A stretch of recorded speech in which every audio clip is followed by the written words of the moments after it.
ಶ್ರೀ ಗುರುಭ್ಯೋ ನಮಃ. ಹರಿ ಓಂ.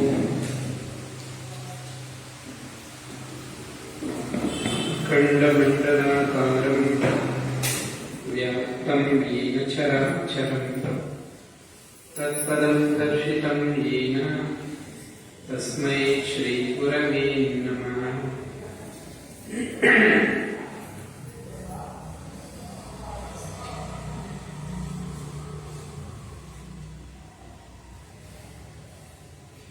ಎಲ್ಲ ಆಧ್ಯಾತ್ಮಿಕ ಬಂಧುಗಳೇ,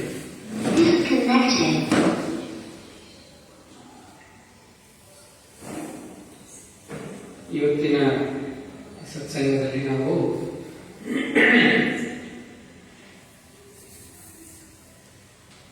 ಮರಣಾನಂತರದ ಜೀವನ ಅನ್ನುವಂತಹ ಒಂದು ವಿಷಯದ ಬಗ್ಗೆ ಶಾಸ್ತ್ರದಲ್ಲಿ ಏನ್ ತಿಳಿಸುತ್ತೆ ಅನ್ನೋದನ್ನ ಗಮನಿಸೋಣ. ಮತ್ತೊಂದು ವಿಚಾರ, ಇದು ಎಲ್ಲರಿಗೂ ಕೂಡ ಅನ್ವಯಿಸುವಂಥದ್ದು. ಕೆಲವು ವಿಷಯಗಳಿರುತ್ತೆ, ಅದು ಕೆಲವರಿಗೆ ಅನ್ವಯಿಸುತ್ತೆ, ಇನ್ನು ಕೆಲವರಿಗೆ ಅದು ಅನ್ವಯಿಸಲ್ಲ, ಅಪ್ಲಿಕೇಬಲ್ ಅಲ್ಲ. ಗೃಹಸ್ಥರಿಗೆ ಅನ್ವಯಿಸುವಂಥದ್ದು ಸನ್ಯಾಸಿಗಳಿಗೆ ಅನ್ವಯಿಸಲ್ಲ. ಆದರೆ ಜನನ ಮರಣ ಮಧ್ಯದಲ್ಲಿ ಜೀವನ ವಿಭಿನ್ನವಾಗಿದ್ದು, ಜನನ ಮತ್ತು ಮರಣ ಮಾತ್ರ ಎಲ್ಲರಿಗೂ ಅನ್ವಯಿಸುವುದು. ಮೊದಲಿಗೆ ಜನನ ಅಂದ್ರೇನು? ನಾವು ಶರೀರವನ್ನ ಧಾರಣೆ ಮಾಡಿಕೊಂಡ್ರೆ ಜನನ ಆಗುತ್ತೆ. ಮರಣ ಅಂದ್ರೆ ಶರೀರವನ್ನು ತ್ಯಜಿಸೋದು ಮರಣ ಆಗುತ್ತೆ. ಶರೀರದಲ್ಲಿರುವವರೆಗೂ ಜೀವನ ಆಗಿರುತ್ತೆ. ಜೀವನ ಅನ್ನುವಂಥದ್ದು ನಮ್ಮ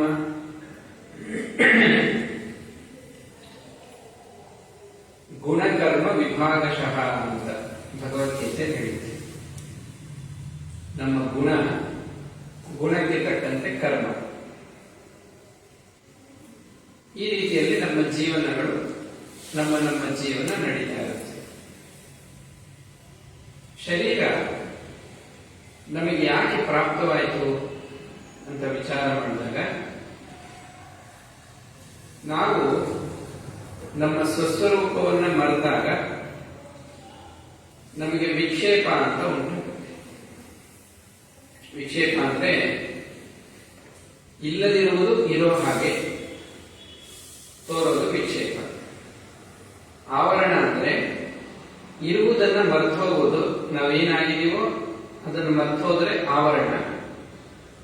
ನಾವೇನಾಗಿಲ್ವೋ ಅದನ್ನ ನಾವು ಕಲ್ಪನೆ ಮಾಡ್ಕೊಳ್ತಾ ಇದ್ರೆ ವಿಕ್ಷೇಪ ಅಂತ. ಈ ಆವರಣ ವಿಕ್ಷೇಪಗಳೇ ನಮ್ಮ ಜನನಕ್ಕೆ ಕಾರಣ ಆಗುತ್ತೆ. ನಮ್ಮ ನಿಜ ಸ್ವರೂಪ ಏನು?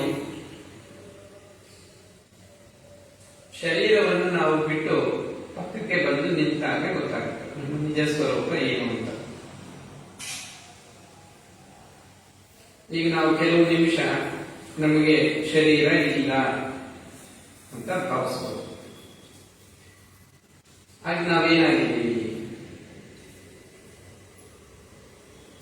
ಈಗ ನಾವು ಕುಳಿತುಕೊಂಡಿದ್ದೀವಿ. ಶರೀರ ಇಲ್ಲದೆ ಇದ್ರೆ ನಾವು ಕುಳಿತುಕೊಂಡಿದ್ದೀವಿ ಅನ್ನೋದು ನಿಜ ಅಲ್ಲ. ನಾನು ಅನ್ನೋದಿದೆ, ಕುಳಿತುಕೊಂಡಿರೋದು ಶರೀರ ಅಲ್ವಾ? ಹಾಗೇನೆ ಶರೀರ ಚಲಿಸ್ತಾ ಇರೋದು, ಚಲಿಸದೇ ಇರೋದು, ಶರೀರಕ್ಕಾಗುವಂತ ವಯಸ್ಸು, ಶರೀರಕ್ಕಾಗುವಂತ ಬದಲಾವಣೆಗಳು, ಇದನ್ನ ಶರೀರಕ್ಕೆ ಆಗ್ತಾ ಇದೆ, ನನಗಲ್ಲ ಅಂತ ತಿಳ್ಕೊಂಡ್ರೆ ಜ್ಞಾನ.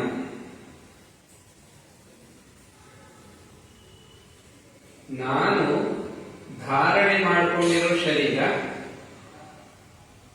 ಅದು ಪುರುಷ ಶರೀರವೋ ಸ್ತ್ರೀ ಶರೀರವೋ, ಮನುಷ್ಯ ಶರೀರವೋ ಪ್ರಾಣಿ ಶರೀರವೋ, ಯಾವುದೋ ಒಂದು ಶರೀರ. ಹಾಗೆ ಶರೀರಕ್ಕೆ ಕಷ್ಟಗಳು ಶರೀರಕ್ಕೆ ಉಂಟಾಗ್ತಾ ಇದೆ ಹೊರತು ನನಗಲ್ಲ.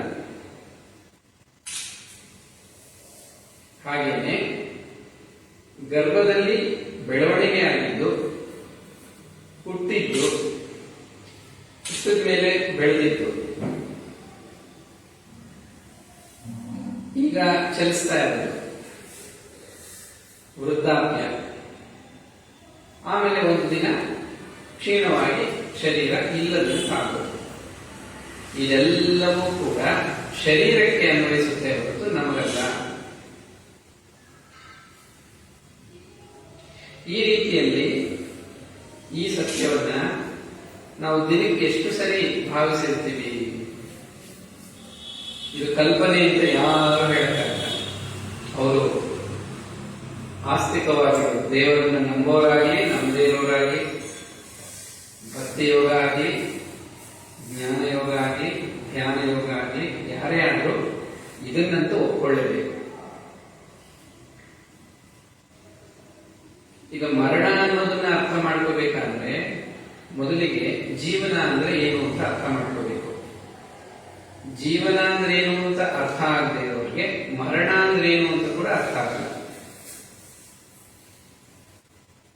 ಹೀಗಾಗಿ ಇಲ್ಲಿವರೆಗೂ ಕೂಡ ಈ ಜಗತ್ತಲ್ಲಿ ಜ್ಞಾನಿಗಳನ್ನ, ಆಧ್ಯಾತ್ಮಿಕ ವ್ಯಕ್ತಿಗಳನ್ನು ಹೊರತುಪಡಿಸಿದ್ರೆ ಮರಣ ಅನ್ನೋದು ಇವತ್ತಿಗೂ ಒಂದು ರಹಸ್ಯಮಯವಾಗಿ ಇದೆ.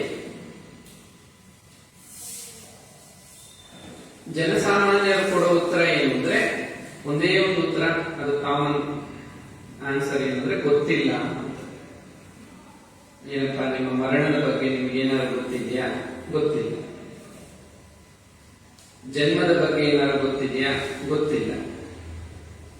ಜೀವನದ ಬಗ್ಗೆ ಏನು ಗೊತ್ತಿದೆ? ಜೀವನದ ಬಗ್ಗೆ ಏನೋ ಒಂದಷ್ಟು ಗೊತ್ತಿದೆ, ಆದ್ರೆ ಅದು ಅಸ್ಪಷ್ಟ ಆಗಿದೆ. ನೋಡಿ, ಜನನದ ಬಗ್ಗೆ ಗೊತ್ತಿಲ್ಲ, ಮರಣದ ಬಗ್ಗೆ ಗೊತ್ತಿಲ್ಲ, ಜೀವನದ ಬಗ್ಗೆ ಸ್ಪಷ್ಟ ಕಲ್ಪನೆ ಇಲ್ಲ. ಏನೋ ಜೀವನ ನಡೀತಾ ಇದೆ, ಹಗಲು ರಾತ್ರಿಗಳಾಗ್ತಾ ಇದೆ, ಹೊತ್ತುಟ್ಟಿದ್ರೆ ಏನೋ ನಾವು ಒಂದಷ್ಟು ಕೆಲಸ ಮಾಡ್ತಾ ಇದ್ದೀವಿ, ಆಹಾರ ಇತ್ಯಾದಿ ಇನ್ನೊಂದು ಮತ್ತೊಂದು ದಿನಗಳು ಕಳೀತಾ ಇದೆ. ಇಷ್ಟೇ ಜನಸಾಮಾನ್ಯನ ಜೀವನ. ಆದ್ರೆ ಇದ್ಯಾವುದೂ ಕೂಡ ವಾಸ್ತವಿಕ ಅಲ್ಲ. ಎಲ್ಲಿವರೆಗೂ ನಾವು ಶರೀರದೊಂದಿಗೆ ಗುರುತಿಸ್ಕೋತೀವೋ ಅಲ್ಲಿವರೆಗೂ ಮಾತ್ರ ನಮಗೆ ಜನನ ಮತ್ತು ಮರಣ ಅನ್ನೋದು ಇರುತ್ತೆ. ಹಾಗಾದ್ರೆ ನಾವು ಏನ್ ಮಾಡ್ಬೇಕೀಗ? ಯಾವ ರೀತಿ ವಿಭಿನ್ನವಾಗಿ, ಯಾವ ರೀತಿ ವಿಚಾರ ಮಾಡ್ಬೇಕು? ಬಹಳ ಸರಳವಾಗಿ ಹೇಳೋದಾದ್ರೆ, ಇಂಥ ಇಸ್ವಿಯಲ್ಲಿ, ಇಂಥ ದಿನ, ಇಂಥ ಸಮಯ ಈ ಶರೀರ ಹುಟ್ಟಿತು.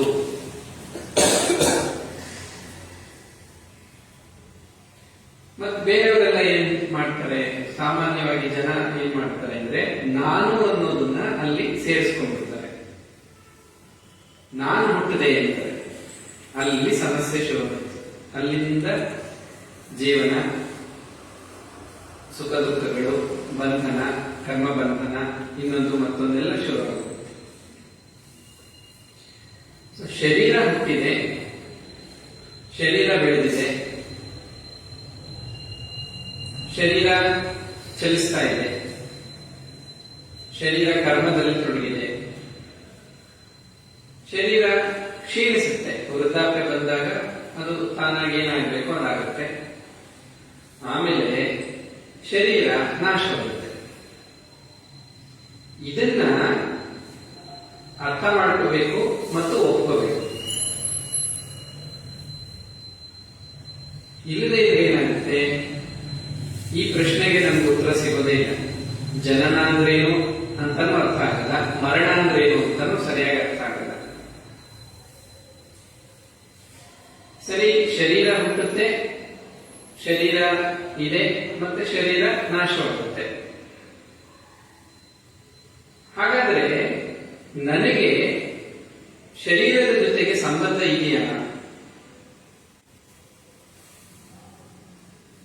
ಈಗ ಪ್ರೈಮರಿ ಲೆವೆಲ್ ಅದನ್ನು ಗಮನಿಸೋದಾದ್ರೆ ನಾವು ಶರೀರವನ್ನು ಧಾರಣೆ ಮಾಡಿಕೊಂಡಿದ್ದೀವಿ ಅಂತ. ಸ್ವಲ್ಪ ವೇದಾಂತದ ಜ್ಞಾನ ಹೆಚ್ಚಾಗಿದ್ರೆ, ಅರ್ಥ ಮಾಡಿಕೊಳ್ಳೋ ಸಾಮರ್ಥ್ಯ ಹೆಚ್ಚಾಗಿದ್ರೆ, ನಾವು ಶರೀರವನ್ನು ಧಾರಣೆ ಮಾಡಿಕೊಂಡಿದ್ದೀವಿ ಅನ್ನೋದು ಕೂಡ ಪೂರ್ಣ ಸತ್ಯ ಅಲ್ಲ.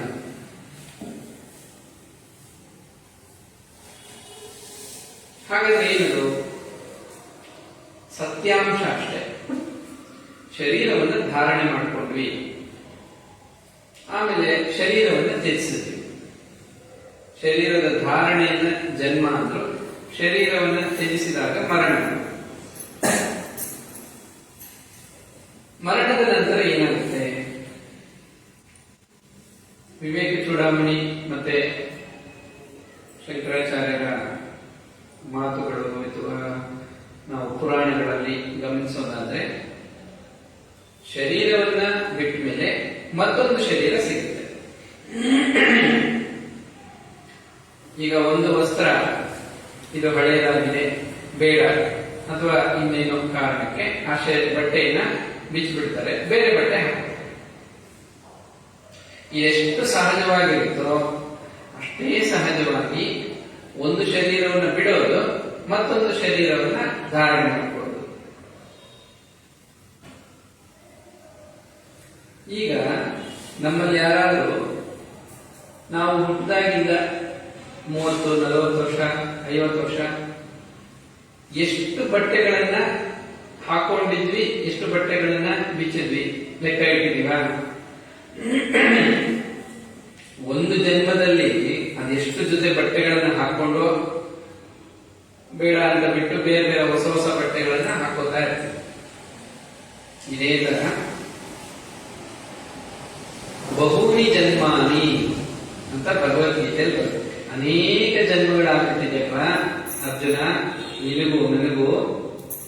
ನೀನು ಇದನ್ನೆಲ್ಲವನ್ನು ಮರ್ತೋಗಿದೆಯಾ, ಆದ್ರೆ ನನಗೆ ಇದೆಲ್ಲ ನೆನಪಿದೆ ಅಂತ ಪರಮಾತ್ಮ ಹೇಳ್ತಾರೆ. ಈಗ ನಾವು ಅರ್ಜುನನ ಸ್ಥಾನದಲ್ಲಿ ಇದ್ದೀವಿ, ನಮ್ಗೆ ಮರ್ತೋಗಿದೆ. ಎಷ್ಟು ಶರೀರಗಳು ನಾವು ಧಾರಣೆ ಮಾಡಿಕೊಂಡು ಎಷ್ಟು ಶರೀರ ತ್ಯಜಿಸ್ಬಿಟ್ಟು ಇಲ್ಲೋದು ಮರ್ತೋಗಿದೆ. ಉಪನಿಷತ್ತಲ್ಲಿ ಒಂದು ಕಡೆ ಹೇಳೋ ಪ್ರಕಾರ, ಒಂದು ಈ ಗ್ರಾಸ್ ಹಾಪರ್ ಅಂತ ಕರೀತಾರೆ, ಮಿಡತೆ, ಒಂದು ಹುಲ್ಲಿನ ಮೇಲೆ ಕೂತಿರುತ್ತೆ, ಇನ್ನೊಂದು ಹುಲ್ಲನ್ನ ಹೀಗೆ ಇಟ್ಕೊಂಡು ಹಿಂದಿನ ಹುಲ್ಲನ್ನ ಬಿಡುತ್ತೆ. ಅದೇ ತರ ಜೀವ ಒಂದು ಶರೀರವನ್ನ ಧಾರಣೆ ಮಾಡಿಕೊಂಡು ಇನ್ನೊಂದು ಶರೀರವನ್ನ ಬಿಡುತ್ತೆ.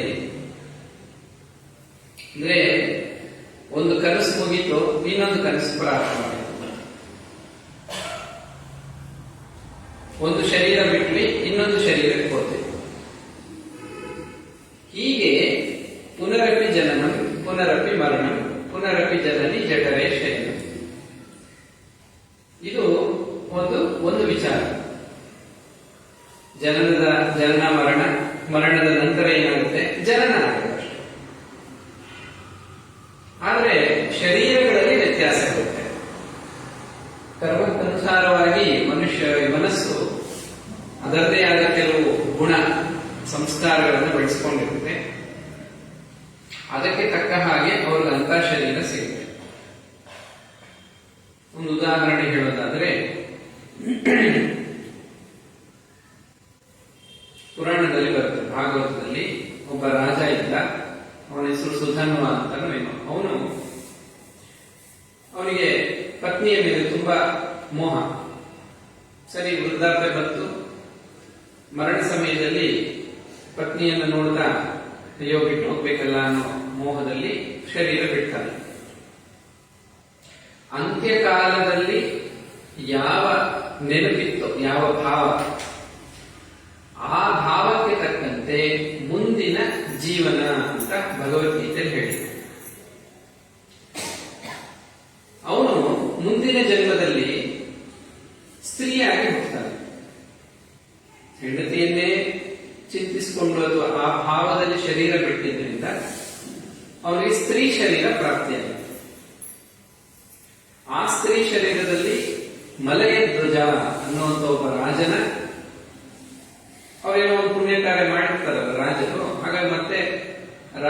ಕುಟುಂಬದಲ್ಲೇ ಹುಟ್ಟಿದ್ದಾನೆ, ಸ್ತ್ರೀಯಾಗಿ ಹುಟ್ಟಿದ್ದಾನೆ, ರಾಜಕುಮಾರಿಯಾಗಿ. ಮಲಯ ಧ್ವಜ ಅನ್ನುವಂತಹ ಒಬ್ಬ ರಾಜನೊಂದಿಗೆ ವಿವಾಹ ಆಯಿತು, ಮಕ್ಕಳಾಯಿತು, ಜೀವನ ಆಯಿತು. ಆಮೇಲೆ ವಾನಪ್ರಸ್ಥಾಶ್ರಮ, ರಿಟೈರ್ಡ್ ಲೈಫ್ ಅಂತ ಎಲ್ಲ ಮುಗೀತು, ಜೀವನದ ಕರ್ತವ್ಯ ಇನ್ನೇನಿದೆ, ವಾನಪ್ರಸ್ಥ. ಈ ಸುಧರ್ಮ ಅನ್ನೋ ರಾಜ ಸ್ತ್ರೀ ಶರೀರ, ಅವನ ಗಂಡ ಮಲಯ ಧ್ವಜ, ಇಬ್ರು ಕಾಡಲ್ಲಿ ಜೀವನ ಮಾಡ್ತಾ ಇದ್ದಾರೆ, ತಪಸ್ವಿ ಜೀವನ. ಈ ಮಲಯ ಧ್ವಜ ಅನ್ನುವಂತಹ ರಾಜ ಹೀಗೆ ಇದ್ದ. ಒಂದಿನ ಧ್ಯಾನ ಮಾಡ್ತಾ ಮಾಡ್ತಾ ಒಂದು ಶರೀರ ಬಿಟ್ಬಿಟ್ಟ. ಈಕೆ ಅಳ್ತಾ ಕೂತಿದ್ದಾಳೆ, ಅಯ್ಯೋ ಬಿಟ್ಟೋಗ್ಬಿಟ್ರಲ್ಲ, ನಾನು ಕಾಡಲ್ಲಿ ಹೇಗಿರೋದು, ಹಾಗೆ ಹೀಗೆ ಅಂತ ದುಃಖ ಪಡ್ತಾ ಇದ್ದೆ. ಆಗ ಅವಿಜ್ಞಾತ ಅನ್ನುವಂತಹ ಒಬ್ಬ ಬರ್ತಾನಲ್ಲಿ, ಒಂದು ಶಕ್ತಿ ಅಥವಾ ಒಂದು ಉನ್ನತವಾದ ಆತ್ಮ ಅಲ್ಲಿ ಬರುತ್ತೆ. ಯಾಕಾಗ ಆಡ್ತಾ ಇದ್ದೆ ನೀನು ಅಂತ ಕೇಳುತ್ತೆ. ನನ್ನ ಗಂಡ ಸತ್ತೋಗ್ಬಿಟ್ಟಿದ್ದಾನೆ, ಹಾಗೆ ಹೀಗೆ ಅಂತ ಈಕೆ ಹೇಳ್ತಾರೆ. ನೀನ್ ಯಾರು, ನಿನ್ ಗಂಡ ಯಾರು, ಯಾಕೆ ಅಳ್ತಾ ಇದೆಯಾ? ನೀನು ಹಿಂದಿನ ಜನ್ಮದಲ್ಲಿ ಸುಧರ್ಮ ಅನ್ನುವಂತ ಒಬ್ಬ ರಾಜ ಆಗಿದ್ದೆ. ಸ್ತ್ರೀ ವ್ಯಾಮೋಹದಿಂದ ನೀನು ಆ ಭಾವದಲ್ಲಿ ಶರೀರ ಬಿಟ್ಟಿದೆ, ಸ್ತ್ರೀಯಾಗುತ್ತೆ. ಈಗ ಈತ ನಿನ್ನ ಗಂಡ, ಈತ ಕೂಡ ಈಗ ಸತ್ತೋಗಿದ್ದಾನೆ. ನೀನು ಒಂದಿನ ಈ ಸ್ತ್ರೀ ಶರೀರನ ಬಿಟ್ಬಿಡ್ತೀಯ, ಮತ್ತೊಂದು ಶರೀರ ಸಿಗುತ್ತೆ. ಬಂದು ಹೋಗುವಂತ ಶರೀರಗಳಿಗೆ ಯಾಕೆ ದುಃಖ ಪಡ್ತೀಯ ಅಂದಾಗ ಆಕೆಗೆ ಒಂದು ಜ್ಞಾನೋದಯ ಆಗುತ್ತೆ. ಅದೊಂದು ಕಥೆ. ಇನ್ನೊಂದು ಬಹಳ ಪ್ರಸಿದ್ಧವಾದ ಕಥೆ ಇದೆ, ಭರತ ಚಕ್ರವರ್ತಿ. ಈ ಭರತ ಚಕ್ರವರ್ತಿ ತನ್ನ ಕರ್ತವ್ಯ ಎಲ್ಲ ಮುಗಿದ ಮೇಲೆ ಮಕ್ಕಳಿಗೆಲ್ಲ ರಾಜ್ಯಭಾರ ಎಲ್ಲ ವಹಿಸಿಕೊಟ್ಟು ತಪಸ್ಸಿಗೆ ಬರ್ತಾನೆ. ಒಂದು ಜಿಂಕೆ ಮರಿ ಸಿಗುತ್ತೆ, ಜಿಂಕೆ ಮರಿಯನ್ನ ಸಾಕಿರ್ತಾನೆ. ತುಂಬಾ ಜಿಂಕೆ ಮರಿ ಮೇಲೆ ಪ್ರೀತಿ ಅಥವಾ ಮೋಹ ಇರುತ್ತೆ. ಸಾಯುವಾಗ ಶರೀರ ಬಿಡಬೇಕಾದ್ರೆ ಆ ಜಿಂಕೆಯೋ ಮರಿನ ಯಾರು ನೋಡ್ಕೊತಾರಪ್ಪ ನಾನು ಹೋದ್ಮೇಲೆ ಅಂತ ಏನೋ ಒಂದು ಆಲೋಚನೆ ಬಂದು ಶರೀರ ಬಿಡ್ತು. ಅಂತ್ಯಕಾಲದಲ್ಲಿ ಬಂದ ಭಾವಕ್ಕನುಗುಣವಾಗಿ ಅವನು ಜಿಂಕೆಯಾಗಿ ಹುಟ್ಟಿದ. ಆದರೆ ಹಿಂದೆ ಮಾಡಿದ ಒಂದು ಸಾಧನೆ ತಪಸ್ಸಿನ ಫಲವಾಗಿ ಜಿಂಕೆಯ ಶರೀರದಲ್ಲಿದ್ರು ಅವನಿಗೆ ಹಿಂದಿನ ಜನ್ಮದ ಸ್ಮರಣೆ ಇದೆ, ಸ್ಮೃತಿ ಇದೆ. ನಾನು ತಪಸ್ ಮಾಡ್ತಾ ಇದ್ದೆ ಆತ್ಮೋದ್ಧಾರಕ್ಕಾಗಿ, ಮುಕ್ತಿಗಾಗಿ. ಆದರೆ ಈ ಜಿಂಕೆಯ ಮೇಲೆ ಮೋಹ ಬೆಳೆಸ್ಕೊಂಡಿದ್ದಕ್ಕಾಗಿ ಈಗ ಜಿಂಕೆ ಶರೀರ ಬಂದ್ಬಿಡ್ತು. ಕೊನೆ ಕಾಲದಲ್ಲಿ ನಾನು ಅದನ್ನು ಸ್ಮರಿಸಿದೆ, ಈಗ ಜಿಂಕೆಯಾಗಿ ಹುಟ್ಟಿದ್ದೀನಿ. ಆ ಜಿಂಕೆ ಬೇರೆ ಜಿಂಕೆಗಳ ಗುಂಪಲ್ಲಿ ಇರದೆ ಒಂಟಿಯಾಗಿರ್ತಾ ಇರ್ತಂತೆ. ಯಾವುದೋ ಒಂದು ಋಷಿ ಕುಟೀರ, ಅಲ್ಲೋ ಸುಮ್ಮನೆ ಕುತ್ಕೊಳ್ಳೋದು, ಆ ಮಂತ್ರ ಕೇಳೋದು, ಅದು ಇದು ಸುಮ್ಮನೆ ಒಂಟಿಯಾಗಿದ್ದು. ಇದು ಒಂದಿನ ಜಿಂಕೆ ಶರೀರನ ಬಿಟ್ಬಿಡ್ತು. ಜಿಂಕೆ ಶರೀರ ಬಿಟ್ಟ ಮೇಲೆ ಒಬ್ಬ ಬ್ರಾಹ್ಮಣನ ಮನೆಯಲ್ಲಿ ಬ್ರಾಹ್ಮಣನ ಮಗನಾಗಿ ಹುಟ್ಟುತ್ತಾನೆ, ಕೊನೆ ಮಗ. ಹಿಂದಿನ ತಪಸ್ಸಿನ ಫಲವಾಗಿ ಅವನಿಗೆ, ಆ ಹುಡುಗನಿಗೆ ಆತ್ಮಜ್ಞಾನ ಅನ್ನುವಂಥದ್ದು, ಅಧ್ಯಾತ್ಮ ಅನ್ನೋದು ಸ್ವಭಾವತಃ ಬಂದ್ಬಿಟ್ಟಿದೆ. ಬೇರೆ ಏನು ವಿದ್ಯೆ ಕಲಿಯೋದ್ರಲ್ಲಿ ಆಸಕ್ತಿ ಇಲ್ಲ, ಯಾರ ಹತ್ರ ಮಾತಿಲ್ಲ, ಕೂತ್ರೆ ಕೂತ್ ಹಾಗೆ, ನಿಂತ್ರೆ ನಿಂತ ಹಾಗೆ. ಅವರ ಮನೆಯವರು ಯಾರು ಹೆಚ್ಚು ಹಚ್ಕೊಳ್ಳಿಲ್ಲ, ಬಿಟ್ಬಿಟ್ರು. ಇವನೆಲ್ಲೋ ಓಡಾಡ್ಕೊಂಡು, ಎಲ್ಲೋ ನಿಂತ್ಕೊಂಡು ಓಡಾಡ್ಕೊಂಡು ಹೀಗೆ ಇತ್ತು. ಆದ್ರೆ ಅಂತರಂಗದಲ್ಲಿ ಆತ್ಮಜ್ಞಾನ, ನಾನು ಶರೀರ ಅಲ್ಲ ಅನ್ನುವಂಥ ಜ್ಞಾನ ಇದೆ. ರಘುಗಣ ಅನ್ನುವ ರಾಜ ಹೋಗುವಾಗ ಅವನಿಗೆ ಇವನು ಸಿಗ್ತಾನೆ, ಇವನು ಉಪದೇಶ ಮಾಡ್ತಾನೆ. ಇದೊಂದು ಕಥೆ. ಈ ತರ ಅನೇಕ ಕಥೆಗಳಿವೆ. ಕಥೆ ಅಂದ್ರೆ ಕಥೆಯಲ್ಲ, ಇತಿಹಾಸ. ನಡೆದಂತ ಘಟನೆ ಇತಿಹಾಸ. ಮಹಾಭಾರತದಲ್ಲಿ ಅಂಬಾ, ಅಂಬಿಕಾ, ಅಂಬಾಲಿಕಾ ಅಂತ ಮೂವರು ಬರ್ತಾರೆ. ಅದ್ರಲ್ಲಿ ಅಂಬಾ ಅನ್ನೋಳು ದೊಡ್ಡವಳು. ಆಕೆ ಬೇರೆ ಯಾರೋ ರಾಜಕುಮಾರನ ಇಷ್ಟಪಟ್ಟಿರ್ತಾಳೆ. ಭೀಷ್ಮ ಹೊತ್ಕೊಂಡ್ ಬಂದ್ಬಿಟ್ಟಿರ್ತಾನೆ. ಕೊನೆಗೆ ಹೋದ್ರು, ಮದುವೆ ಆಗಲ್ಲ. ಹೀಗೆಲ್ಲ ಆಯ್ತಲ್ಲ ಈತನಿಲ್ಲ ಅಂತ ಆತನ ಮೇಲೆ ದ್ವೇಷ ಇರುತ್ತೆ ಈಕೆಗೆ. ಕೊನೆಗೆ ಆಕೆ ಅಗ್ನಿ ಪ್ರವೇಶ ಮಾಡಿ ಏನೋ ಶರೀರ ಬಿಟ್ಬಿಡ್ತಾರೆ. ಶರೀರ ಬಿಟ್ಟ ಮೇಲೆ ಅಲ್ಲೇ ಪಾಂಚಾಲ ದೇಶದ ರಾಜಕುಮಾರಿಯಾಗಿ ಹುಟ್ಟುತ್ತಾರೆ. ಶಿಖಂಡಿ ಅಂತ ಹಿಂದಿನ ಜನ್ಮದ ನೆನಪಿದೆ. ನನ್ನ ಜನ್ಮ ಇದಾಗಿರೋದೇ ಭೀಷ್ಮನ ಒಂದು ಮೃತ್ಯುವಿಗೆ ನಾನು ಕಾರಣ ಆಗಬೇಕು. ತಪಸ್ ಮಾಡಿರ್ತಾರೆ, ಶಿವನು ಆಗಲಿ ಅಂತ ಹೇಳಿರ್ತಾನಂತೆ. ಹೀಗೆ ಈ ಕಥೆಗಳೆಲ್ಲ ನಾವು ಗಮನಿಸಿ ಈ ತರ ಅನೇಕ ಕಥೆಗಳು ಏನ್ ಹೇಳ್ತಾ ಇದ್ದೀವಿ ಅಂದ್ರೆ, ಒಂದು ಶರೀರ ಬಿಡೋದು, ಇನ್ನೊಂದು ಶರೀರ ಧಾರಣೆ ಮಾಡ್ಕೊಳ್ಳೋದು, ಆ ಶರೀರ ಬಿಡೋದು, ಇನ್ನೊಂದು ಶರೀರಕ್ಕೆ ಹೋಗೋದು. ಈಗ ಈ ಶರೀರದ ಬದಲಾವಣೆಗಳಲ್ಲಿ ಏನು ವ್ಯತ್ಯಾಸ ಆಗುತ್ತೋ, ಪ್ರಾಣಿ ಶರೀರ, ಪುರುಷ ಶರೀರ, ಮನುಷ್ಯ, ಸ್ತ್ರೀ ಶರೀರ, ಅದು ಇದು ಅಂತ ಬದಲಾಗ್ತಾ ಇದೆಯಲ್ಲ, ಇದು ಯಾವ ಆಧಾರದ ಮೇಲೆ ಆಗ್ತಾ ಇದೆ ಅಂದಾಗ ಭಗವದ್ಗೀತೆಯಲ್ಲಿ ಬರುವಂತ ವಿಚಾರ, ಅಂತ್ಯಕಾಲದಲ್ಲಿ ಯಾವ ಭಾವ ಇರುತ್ತೋ ಮನಸ್ಸಿನಲ್ಲಿ ಆ ಭಾವಕ್ಕನುಗುಣವಾಗಿ ಮುಂದಿನ ಶರೀರ ಸಿಗುತ್ತೆ. ಅದಕ್ಕೆ ಈ ಫೈನಲ್ ಎಕ್ಸಾಮು ಅದರಲ್ಲಿ ಬರೋ ರಿಸಲ್ಟ್ ತುಂಬಾ ಇಂಪಾರ್ಟೆಂಟ್ ಅಂತ ಹೇಗೆ ಹೇಳ್ತಾರೋ, ಈ ಮೃತ್ಯುವಿನ ಸಮಯ ನಮಗೆ ಫೈನಲ್ ಎಕ್ಸಾಮ್ ತರ. ಆ ಸಮಯದಲ್ಲಿ ನಾವೇನ್ ಬರೆದಿರ್ತೀವೋ ಅದೇ ನಮಗೆ ತುಂಬಾ ಇಂಪಾರ್ಟೆಂಟ್, ಅದೇ ಮಾರ್ಕ್ಸ್ ಕಾರ್ಡ್ ಅಲ್ಲಿ ಬರುತ್ತೆ. ಅದೇ ತರ ಮರಣ ಕಾಲದಲ್ಲಿ ನಾವು ಆಲೋಚನೆ ಮಾಡುವಂತಹ ಅಥವಾ ನಮಗೆ ಬರುವಂತಹ ಭಾವನೆ ತುಂಬಾ ಮುಖ್ಯವಾಗಿದೆ. ಈ ಅರ್ಥದಲ್ಲಿ ನಮ್ಮ ಇಡೀ ಜೀವನ ಮೃತ್ಯುವಿನ ಸಮಯಕ್ಕೆ ನಾವು ಸಿದ್ಧತೆ ಮಾಡ್ಕೊತಾ ಇದ್ದೀವಿ. ಹಿಂದೆ ಏನೋ ಯೋಚನೆ ಮಾಡ್ಕೊಂಡಿದ್ವಿ, ಏನೋ ಭಾವನೆ ತಕ್ಕಾಗಿ ಈ ಶರೀರ ಸಿಕ್ಕಿದೆ, ಅವರವ್ರಿಗೆ ಆಯಾ ಶರೀರ, ಆಯಾ ಜೀವನ. ಅವರವರ ಮರಣ ಕಾಲದಲ್ಲಿ ಮನಸ್ಸು ಯಾವ ಭಾವವನ್ನು ಹೊಂದುತ್ತೋ, ಎಂ ಸ್ಮರನ್ ಭಾವ ಅಂತ ಒಂದು ಶ್ಲೋಕ ಬರುತ್ತೆ ಭಗವದ್ಗೀತೆಯಲ್ಲಿ. ಯಾವ ಭಾವವನ್ನ ಹೊಂದಿ ಶರೀರವನ್ನು ಬಿಡ್ತಾರೋ ಆ ಭಾವಕ್ಕನುಗುಣವಾಗಿ ಮತ್ತೊಂದು ಶರೀರ ಸಿಗುತ್ತೆ.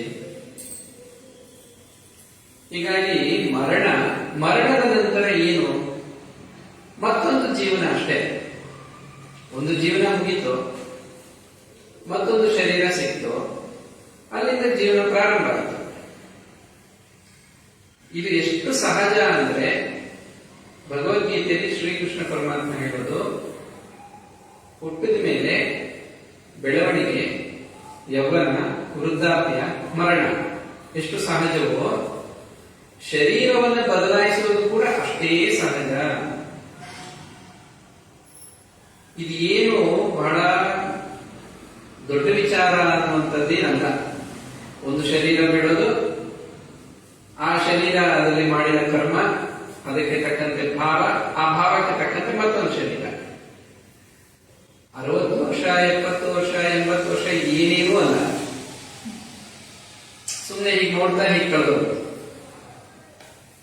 ನಾವ್ ಈಗಿನ್ನೂ ಏನೋ ಸ್ಟೂಡೆಂಟ್ ತರ ಮಠ ಸೇರಿದ್ವಿ, ಆಗಲೇ ಈಗ ನೋಡೋದು ನಮ್ಗೆ ಆಲ್ಮೋಸ್ಟ್ ಒಂದು ಮುಕ್ಕಾಲ ವಯಸ್ಸು ಆಗೋಗಿದೆ ಅಂತ ಇಟ್ಕೊಳ್ಳಿ. ಇನ್ನೊಂದಷ್ಟು ಕಾಲ ಮುಗಿತಾ ಇದ್ದಂಗೆ ಶರೀರ ಬಿಡ್ತಾ ಇರುತ್ತೆ. ಇನ್ನೇನ್ ಮಾಡೋದು? ಎಷ್ಟು ಬೇಗ ಕಳೆದೋಗಿದೆ ಜೀವನ ಅಂತ.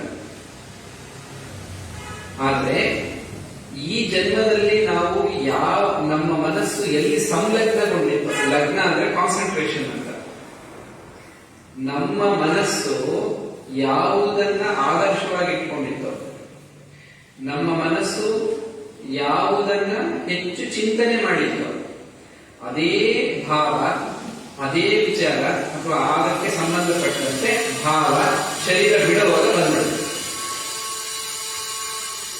ಅದು ಮುಂದಿನ ಜನ್ಮವನ್ನು ನಿರ್ಧರಿಸುತ್ತೆ.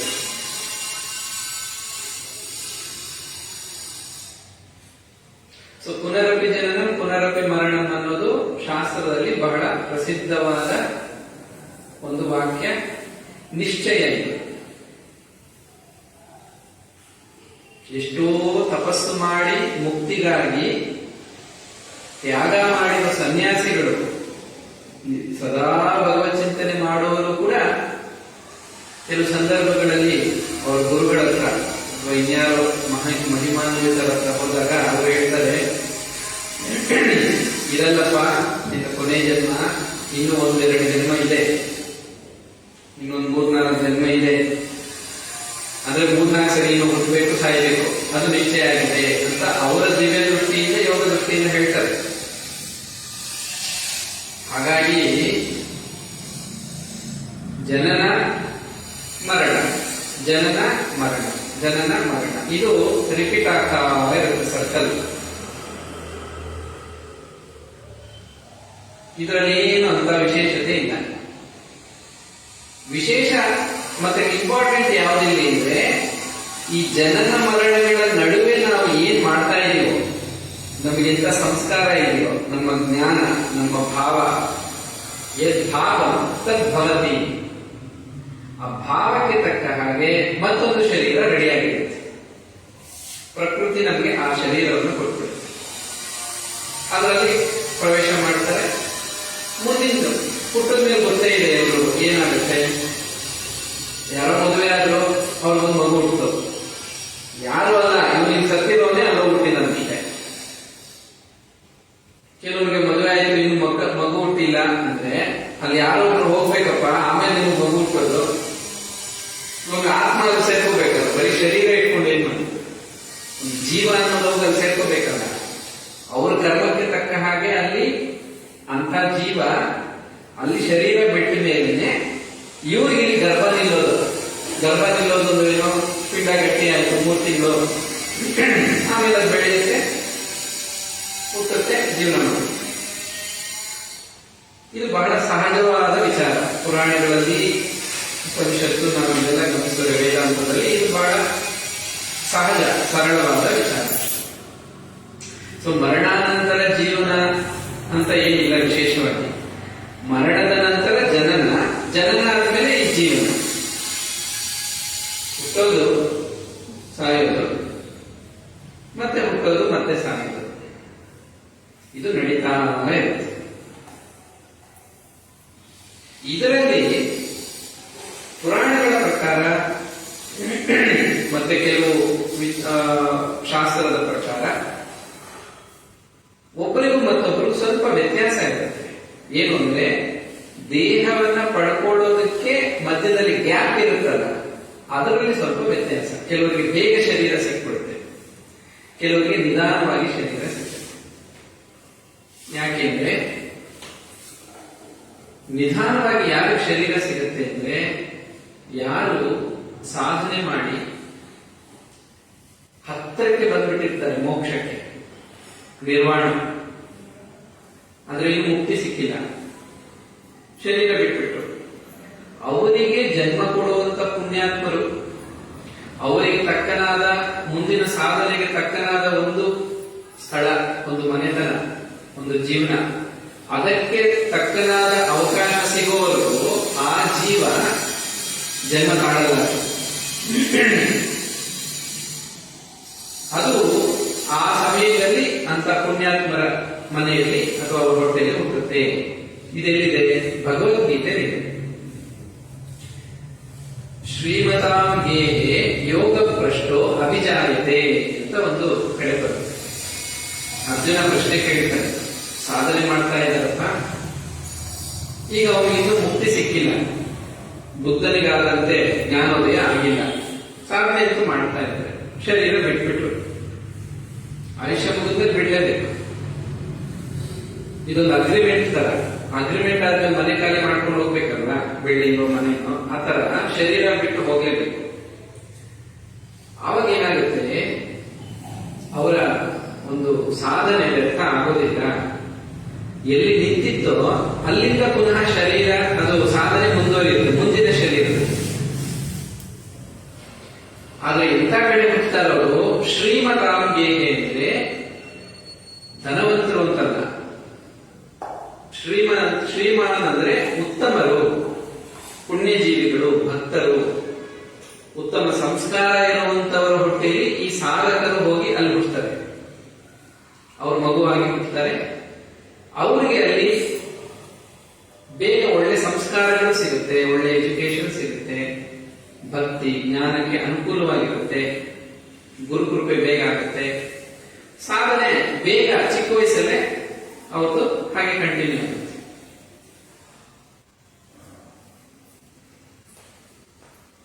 ಹೀಗೆ ಮರಣದ ನಂತರ ಇನ್ನೊಂದು ಶರೀರ ಸಿಗೋದಕ್ಕೆ ಸಮಯದಲ್ಲಿ ವ್ಯತ್ಯಾಸ ಇರುತ್ತೆ, ಒಬ್ಬರಿಗೂ ಮತ್ತೊಬ್ಬರಿಗೂ.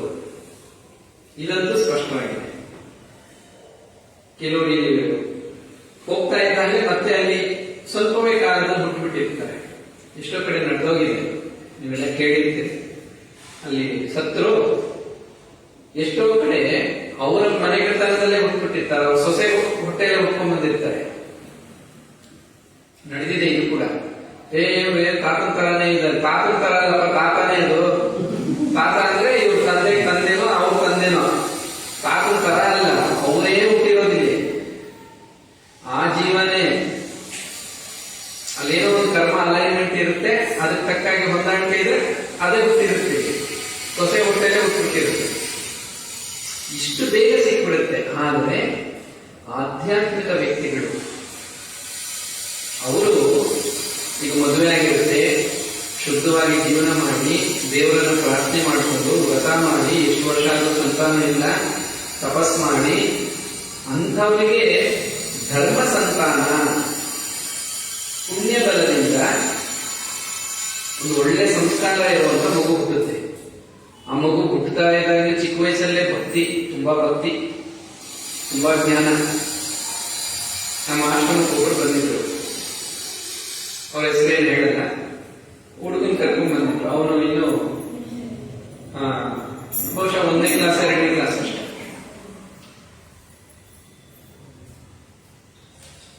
ಆ ಹುಡುಗ ಅವ್ರ ಅಜ್ಜಿದ ಕಂಪ್ಲೇಂಟ್ ಅಂದ್ರೆ, ಸ್ವಾಮಿ ದಿನ ಇವನ್ನ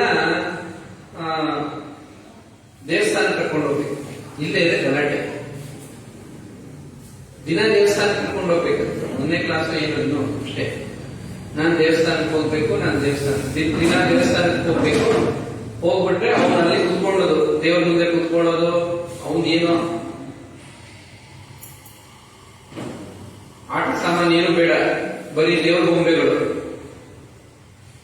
ಮನೆಗೆ ಬಂದ್ರೆ ದೇವ್ರ ಮನೆ ಕುತ್ಕೊಂಡ್ಬಿಡೋದು, 1 ಅವರ್ ಆದ್ರೂ ಎದ್ದೋಳಲ್ಲ. 1ನೇ ಕ್ಲಾಸ್ ಹುಡುಗ ನಮ್ಮ ಹತ್ರ ಬಂದು, ನೀವೇನ್ ಚಿಂತೆ ಮಾಡ್ಬೇಡಿಪ್ಪ, ಅವ್ನು ಹೋದ ಜನದಲ್ಲಿ ಯಾವ್ದೋ ಪುರೋಹಿತನೋ ಪೂಜಾರಿನೋ ಆಗಿದ್ನ, ಅದ್ರಲ್ಲಿ ಏನಿದೆ ಆಶ್ಚರ್ಯ, ಅಲ್ಲಿ ಶರೀರ ಬಿಟ್ಟು ನಿಮ್ಮ ಮನೆ ಹುಟ್ಟಿದ್ದಾನೆ, ಪೂಜೆ ಮಾಡೋ ಸಂಸ್ಕಾರ ಅವನೆಲ್ಲಿ ಬಿಡ್ತಾನೆ, ಗಂಟೆ ಕುತ್ಕೋತಾನೆ. ಸುಮ್ಮನೆ ಊಟಗಡೆ ಹೆಚ್ಚದಂತೆ ಏನು ಗೊತ್ತಿಲ್ಲ. ಆ ಹುಡುಗನಿಗೆ ಏನ್ ಗೊತ್ತಿರುತ್ತೆ, ಚಿಕ್ಕ ಮಗುಗೆ ಏನೋ ಮಂತ್ರ ಹೇಳೋದು, ಏನೋ ಮಾಡ್ತಾ ಇರೋದು, ಕೂತಿರೋದು ಗಂಟೆ ದೇವ್ರ ಮನೆ ಕೂತಿರೋದು. ಏನ್ ಮಾಡೋದು? ಏನು ಮಾಡಬೇಡಿ, ಅವನ ಪಾಡಿಗೆ ಅವನು ಬೆಳೀತಾನೆ, ಅವನಿರೋದೇ ಹಾಗೆ ಒಪ್ಕೊಳ್ಳಿ ಅಷ್ಟೇ.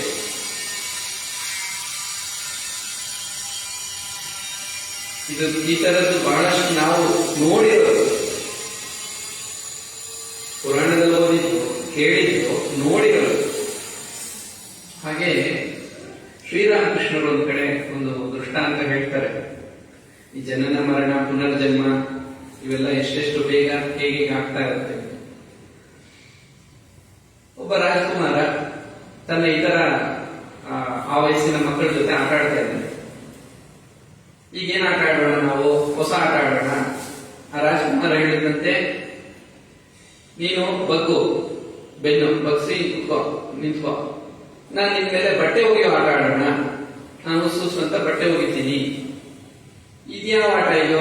ಮಕ್ಕಳಿಗೆ ಏನೋ ಒಂದು ಆಟ. ರಾಮಕೃಷ್ಣ ಹೇಳ್ತಾರೆ, ಅವನು ಹಿಂದಿನ ಜನ್ಮದಲ್ಲಿ ಅಗಸನಾಗಿದ್ದ, ಈ ಜನ್ಮದಲ್ಲಿ ಯಾವುದೋ ಒಂದು ಪುಣ್ಯದಿಂದ ಇಲ್ಲಿ ರಾಜಕುಮಾರನಾಗಿ ಹುಟ್ಟಿದ್ದಾನೆ. ಆ ಸಂಸ್ಕಾರ ಎಲ್ಲ ಹೋಗುತ್ತೆ. ಬಟ್ಟೆ ಹೋಗಿ ಆಟ ಆಡೋದು ಮಕ್ಕಳು. ಯಾಕೆ ಇದೆಲ್ಲ ಹೇಳ್ತಾ ಇರೋದು ಅಂದ್ರೆ, ಮಹಾತ್ಮರ ಉದಾಹರಣೆಗಳು, ಪುರಾಣ, ಉಪನಿಷತ್ತು, ನಾವು ನೋಡಿರೋ ಉದಾಹರಣೆಗಳು, ಇವೆಲ್ಲ ಏನ್ ಹೇಳ್ತಾ ಇದೆ ಅಂದ್ರೆ, ಹುಟ್ಟೋದು, ಜೀವನ ಮಾಡೋದು, ಶರೀರ ಬಿಡೋದು, ಶರೀರ ಬಿಡೋದೇ ಮರಣ. ಮತ್ತೆ ಇನ್ನೊಂದು ಶರೀರಕ್ಕೆ ಬಂದ್ಬಿಡ್ತಾರೆ ಅವರು. ಯಾವುದೋ ಒಂದು ಶರೀರ ಈ ಜನ್ಮದಲ್ಲಿ ಇನ್ನೊಂದು ಅದು ಕರ್ಮ ಗುಣಕರ್ಮ ವಿಭಾಗಶಃ ಗುಣ ಮತ್ತು ಕರ್ಮಕ್ಕನುಸಾರವಾಗಿ ಮತ್ತೊಂದು ಶರೀರ ಸಿಕ್ಬಿಡುತ್ತೆ. ಭಗವದ್ಗೀತೆ ಪ್ರಕಾರ ಬಟ್ಟೆ ಬದಲಾಯಿಸುವಷ್ಟು ಸಹಜವಾದ್ದು ಈ ಹುಟ್ಟೋದು ಸಾಯೋದು. ಇದರಲ್ಲಿ ಏನಂತ it's not A serious matter ಅಂತ. ಹುಟ್ಟಿದ್ರ ಸರಿ, ಸತ್ತೋದ್ರ ಸರಿ, ಎಲ್ಲೋ ಹುಟ್ಟಿರ್ತಾರೆ. ಬಟ್ಟೆ ಒಬ್ಬ ಯಾರೋ ಒಬ್ಬ ಹೊಸ ಬಟ್ಟೆ ಹಾಕೊಂಡ್ಬಿಟ್ಟ, ಅದೊಂದು ದೊಡ್ಡ ವಿಚಾರನ. ಹಳೆ ಬಟ್ಟೆ ಬಿಸಾಕ್ತ ಹೊಸ ಬಟ್ಟೆ ಹಾಕೊಂಡ್ಬಿಟ್ಟ, ಅದರಲ್ಲಿ ಏನಿದೆ ವಿಶೇಷ? ಇಷ್ಟೇ ಸಹಜವಾದ್ದು ಈ ಜಗತ್ತಿನಲ್ಲಿ ಜನನ ಮರಣ. ಈ ಮಧ್ಯದಲ್ಲಿ ಒಂದು ಗ್ಯಾಪ್ ಇದೆಯಲ್ಲ, ಅದು ನಮಗೆ ಮುಖ್ಯ. ಈಗ ಇಂಪಾರ್ಟೆಂಟ್ ಯಾವುದು ನಮಗೆ? ಈಗ ಶರೀರವನ್ನ ಹೇಗೆ ತ್ಯಜಿಸಿದ್ರು ಅನ್ನೋದು ನಮ್ಗೆ ಇಂಪಾರ್ಟೆಂಟ್ ಇದೆ. ಯಾಕೆಂದ್ರೆ ಶರೀರ ಬಿಡುವಂತಹ ಸಮಯ ಇದೆಯಲ್ಲ, ಅದು ಫೈನಲ್ ಎಕ್ಸಾಮ್ ಅಲ್ಲಿ ಒಂದು 2 ಗಂಟೆ 2.5 ಗಂಟೆ ಕೂತಿರ್ತಾರಲ್ಲ, ಅಲ್ಲಿ ಏನ್ ಬರೀತಾರಲ್ಲ, ಅದೆಷ್ಟು ಇಂಪಾರ್ಟೆಂಟೋ ಅಷ್ಟೇ ಇಂಪಾರ್ಟೆಂಟ್ ಶರೀರವನ್ನ ಬಿಡುವಾಗ ನಮ್ಮ ಸ್ಥಿತಿ, ಮನಸ್ಥಿತಿ, ನಮ್ಮ ಭಾವ. ನಮ್ಮ ಇಡೀ ಜೀವನ ನಮ್ಮ ಶರೀರ ಬಿಡುವಾಗ ಆ ಪುಣ್ಯ ಅಥವಾ ಆ ಪಾಪನೋ ಏನೋ ಒಂದು ಅಲ್ಲಿ ಫಲ ಕೊಟ್ಬಿಡುತ್ತೆ. ಸೊ ಮರಣದ ಕಾಲ ತುಂಬಾ ಇಂಪಾರ್ಟೆಂಟ್. ಅದಕ್ಕೆ ಒಂದು ಜೀವ ಅಥವಾ ಒಬ್ಬ ಮನುಷ್ಯ ಮರಣ ಹೊಂದಿದಂತೆ ಇನ್ನೊಬ್ಬ ಮನುಷ್ಯ ಮರಣ ಹೊಂದುತ್ತಾನೆ ಅಂತಲ್ಲ. ಎಲ್ಲರೂ ಹಾಸಿಗೆ ಮೇಲ್ಮನೆಗೆ ಹೊರಟೋಗ್ಬೋದು, ಆದರೆ ಅವರ ವೇದನೆ ಅಥವಾ ಅವರ ಒಂದು ಶಾಂತಿ ಅಥವಾ ಅವರ ಭಾವನೆ, ಅವರು ಮಾತಾಡೋ ಮಾತುಗಳು, ಅವರು ಬರೋ ಆಲೋಚನೆಗಳು ಎಲ್ಲ ವಿಭಿನ್ನವಾಗಿರುತ್ತೆ. ಬೇರೆ ಬೇರೆ ಬೇರೆ ಬೇರೆ ತರ ಇರುತ್ತೆ.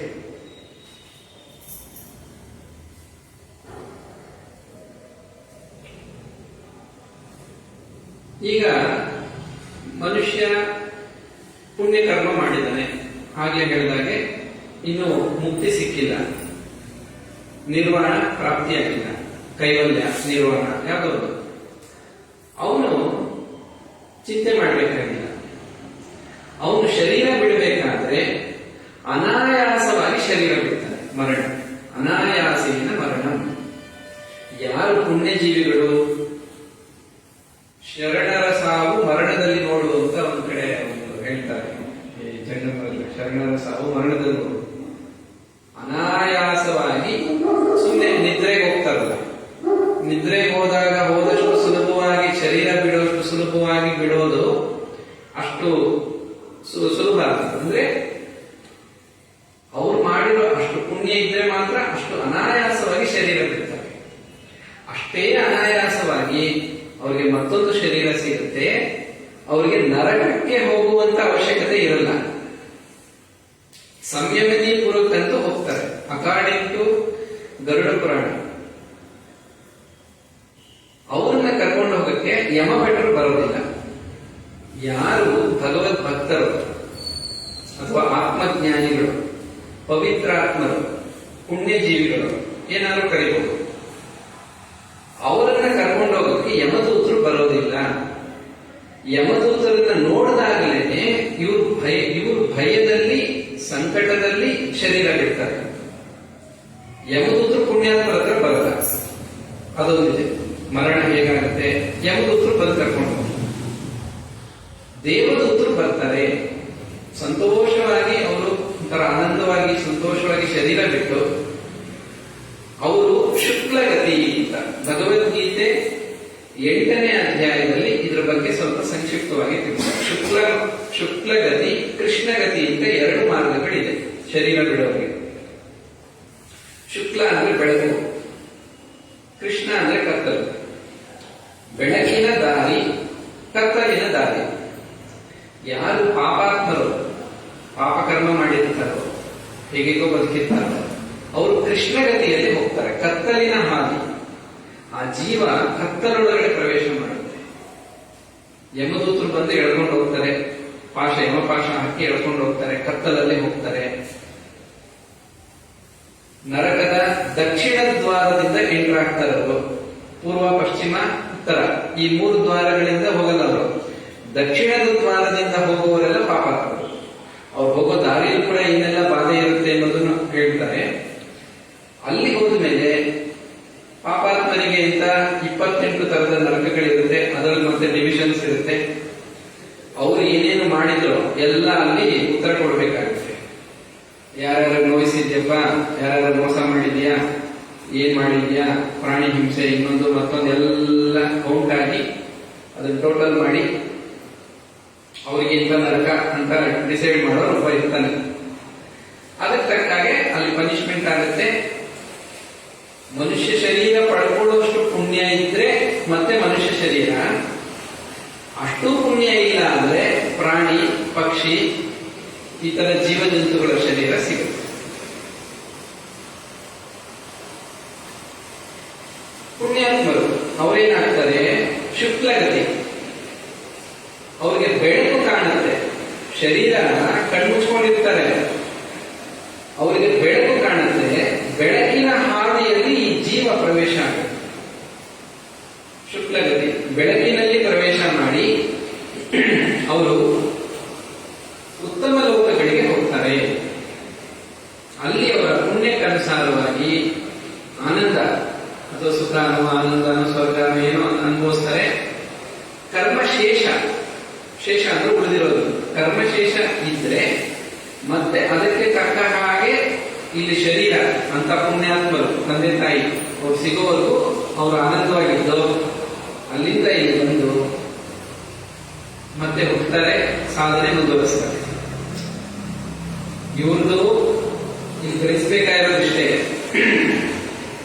ಇವರು ಜೀವನವನ್ನೇ ಕೆಟ್ಟದಾಗಿ ಕಳೆದ್ರು.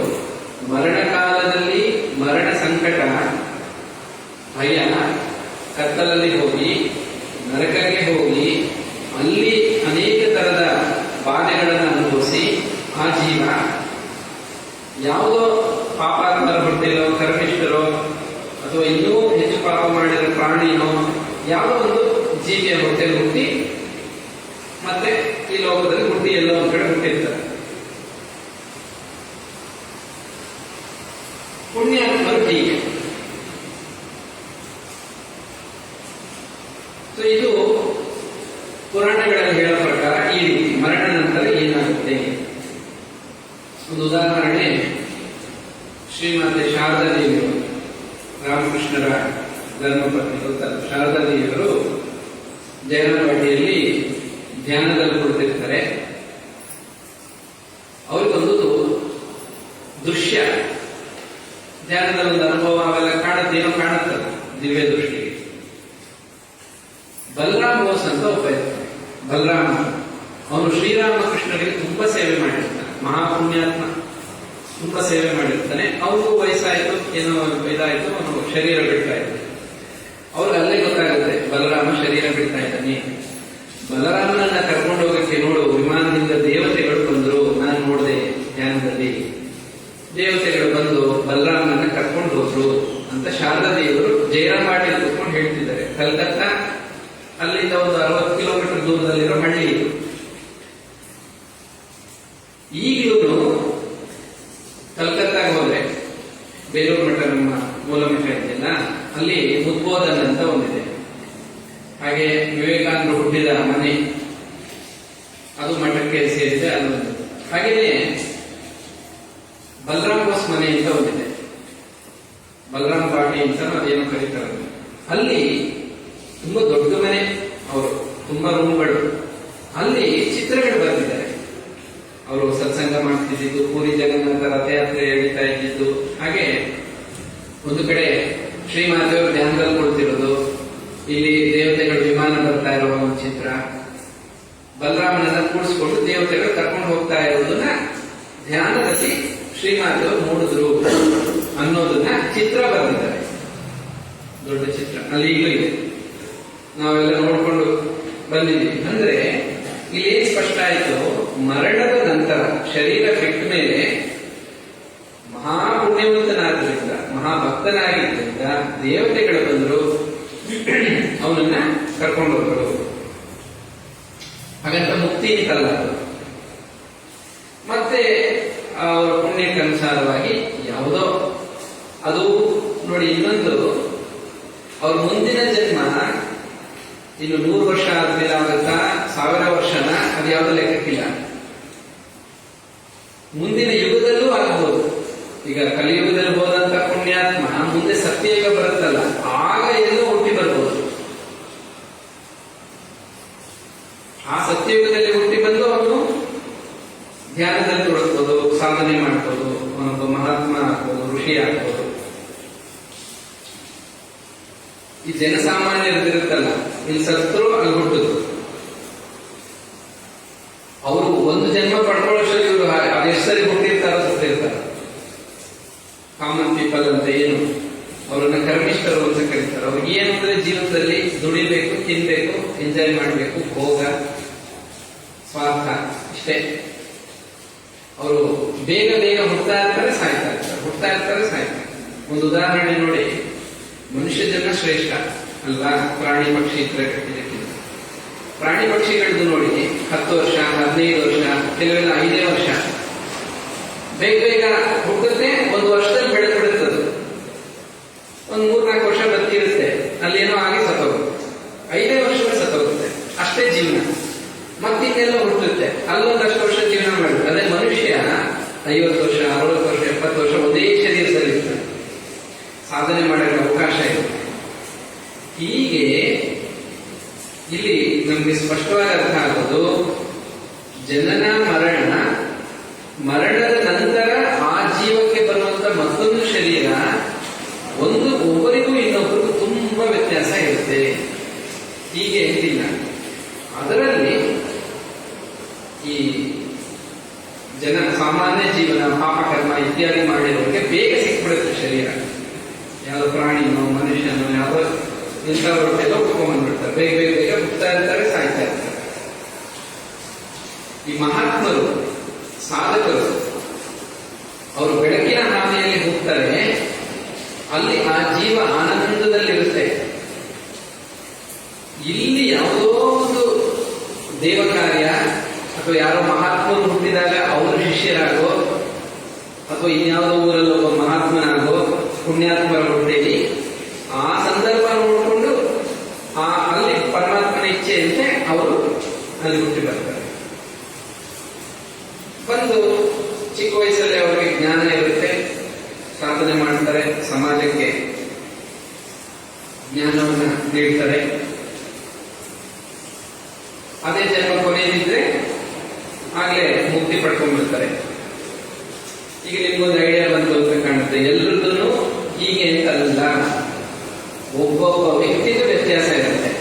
ಮತ್ತೆ ಶರೀರ ಪಡ್ಕೊಳ್ಳೋದು, ಮರಣ ಮತ್ತು ಮತ್ತೊಂದು ಶರೀರ ಪಡ್ಕೊಳ್ಳೋದು, ಇವೆರಡರ ಮಧ್ಯದಲ್ಲಿ ನಡೆಯುವಂತಹ ಘಟನೆ ಇದೆಯಲ್ಲ, ಇದರಲ್ಲಿ ತುಂಬಾ ವ್ಯತ್ಯಾಸ ಇದೆ.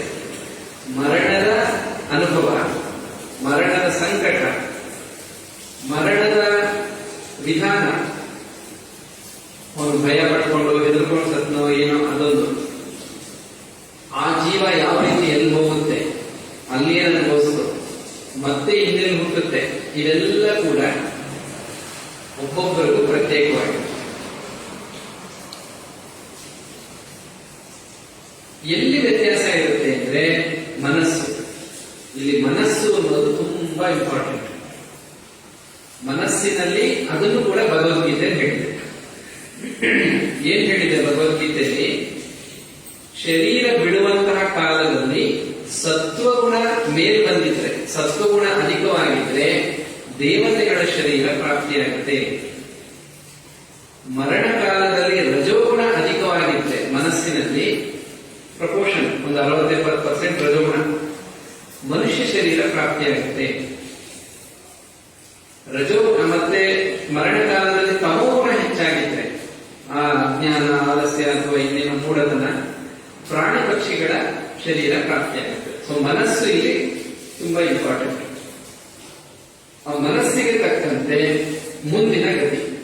ಮನೆಯೇವ ಮನುಷ್ಯಾಣ ಕಾರಣ ಬಂಧ ಮೋಕ್ಷಯೋ. ಹೀಗಾಗಿ ಸ್ವಾಮಿ ವಿವೇಕಾನಂದರು ಹೇಳ್ತಾರೆ, observe your mind, observe your thoughts. ನಿನ್ನ ಮನಸ್ಸಿನ ಭಾವನೆಗಳನ್ನ ಬಹಳ ಎಚ್ಚರಿಕೆಯಿಂದ ಗಮನಿಸು. ಪ್ರತಿಯೊಂದು ಭಾವ ತುಂಬಾ ಪವರ್ಫುಲ್. ಅದು ಪ್ರತಿಯೊಂದು ಆಲೋಚನೆ, ಪವರ್ ಆಫ್ ದ ಥಾಟ್ ಅಂತ ಒಂದು ಬುಕ್ಕೆ ಇದೆ. ಪವರ್ ಆಫ್ ದ ಥಾಟ್ ಅಂತ. ನೀನು ಏನು ಯೋಚನೆ ಮಾಡ್ತೀಯಲ್ಲ, ಸುಮ್ಮನೆ ಆಲೋಚನೆ ಬಂತು ಹೋಯ್ತು ಅಂತ ಬೇಡ, ಅದು ತುಂಬಾ ಕೆಲಸ ಮಾಡುತ್ತೆ ನಿನ್ನ ಜೀವನದಲ್ಲಿ. ಒಂದು ಇಂಪ್ರೆಷನ್ ಕ್ರಿಯೇಟ್ ಮಾಡಿಬಿಟ್ಟು ಹೋಗುತ್ತೆ ಸಂಸ್ಕಾರ. ಈ ಸಂಸ್ಕಾರಗಳ ಮೊತ್ತ ಟೋಟಲ್ ಆಗಿ, ಈಗ ಅದೇನೋ ಇಂಜಿನಿಯರ್ ಸ್ಟೂಡೆಂಟ್ಸ್ ಇರುತ್ತಲ್ಲ, ಅದು ಇಂಟರ್ನಲ್ ಎಕ್ಸ್ಟರ್ನಲ್ ಅಂತೆಲ್ಲ ಟೋಟಲ್ ಮಾಡಿಬಿಟ್ಟು ಕೊನೆಯಲ್ಲಿ ಬರುತ್ತಲ್ಲ ಸರ್ಟಿಫಿಕೇಟ್, ಅದೆಲ್ಲ ಅಕೌಂಟ್ ಆಗುತ್ತೆ. ಅದೇ ತರ ಇವರಿಗೆ ಮಾಡಿದ ಧ್ಯಾನ, ಪುಣ್ಯ, ಅದು ಇದು ಭಾವನೆಗಳೆಲ್ಲ ಕೌಂಟ್ ಆಗಿ ಮರಣ ಕಾಲದಲ್ಲಿ ಇದು ರಿಸಲ್ಟ್ ಕೊಡುತ್ತೆ.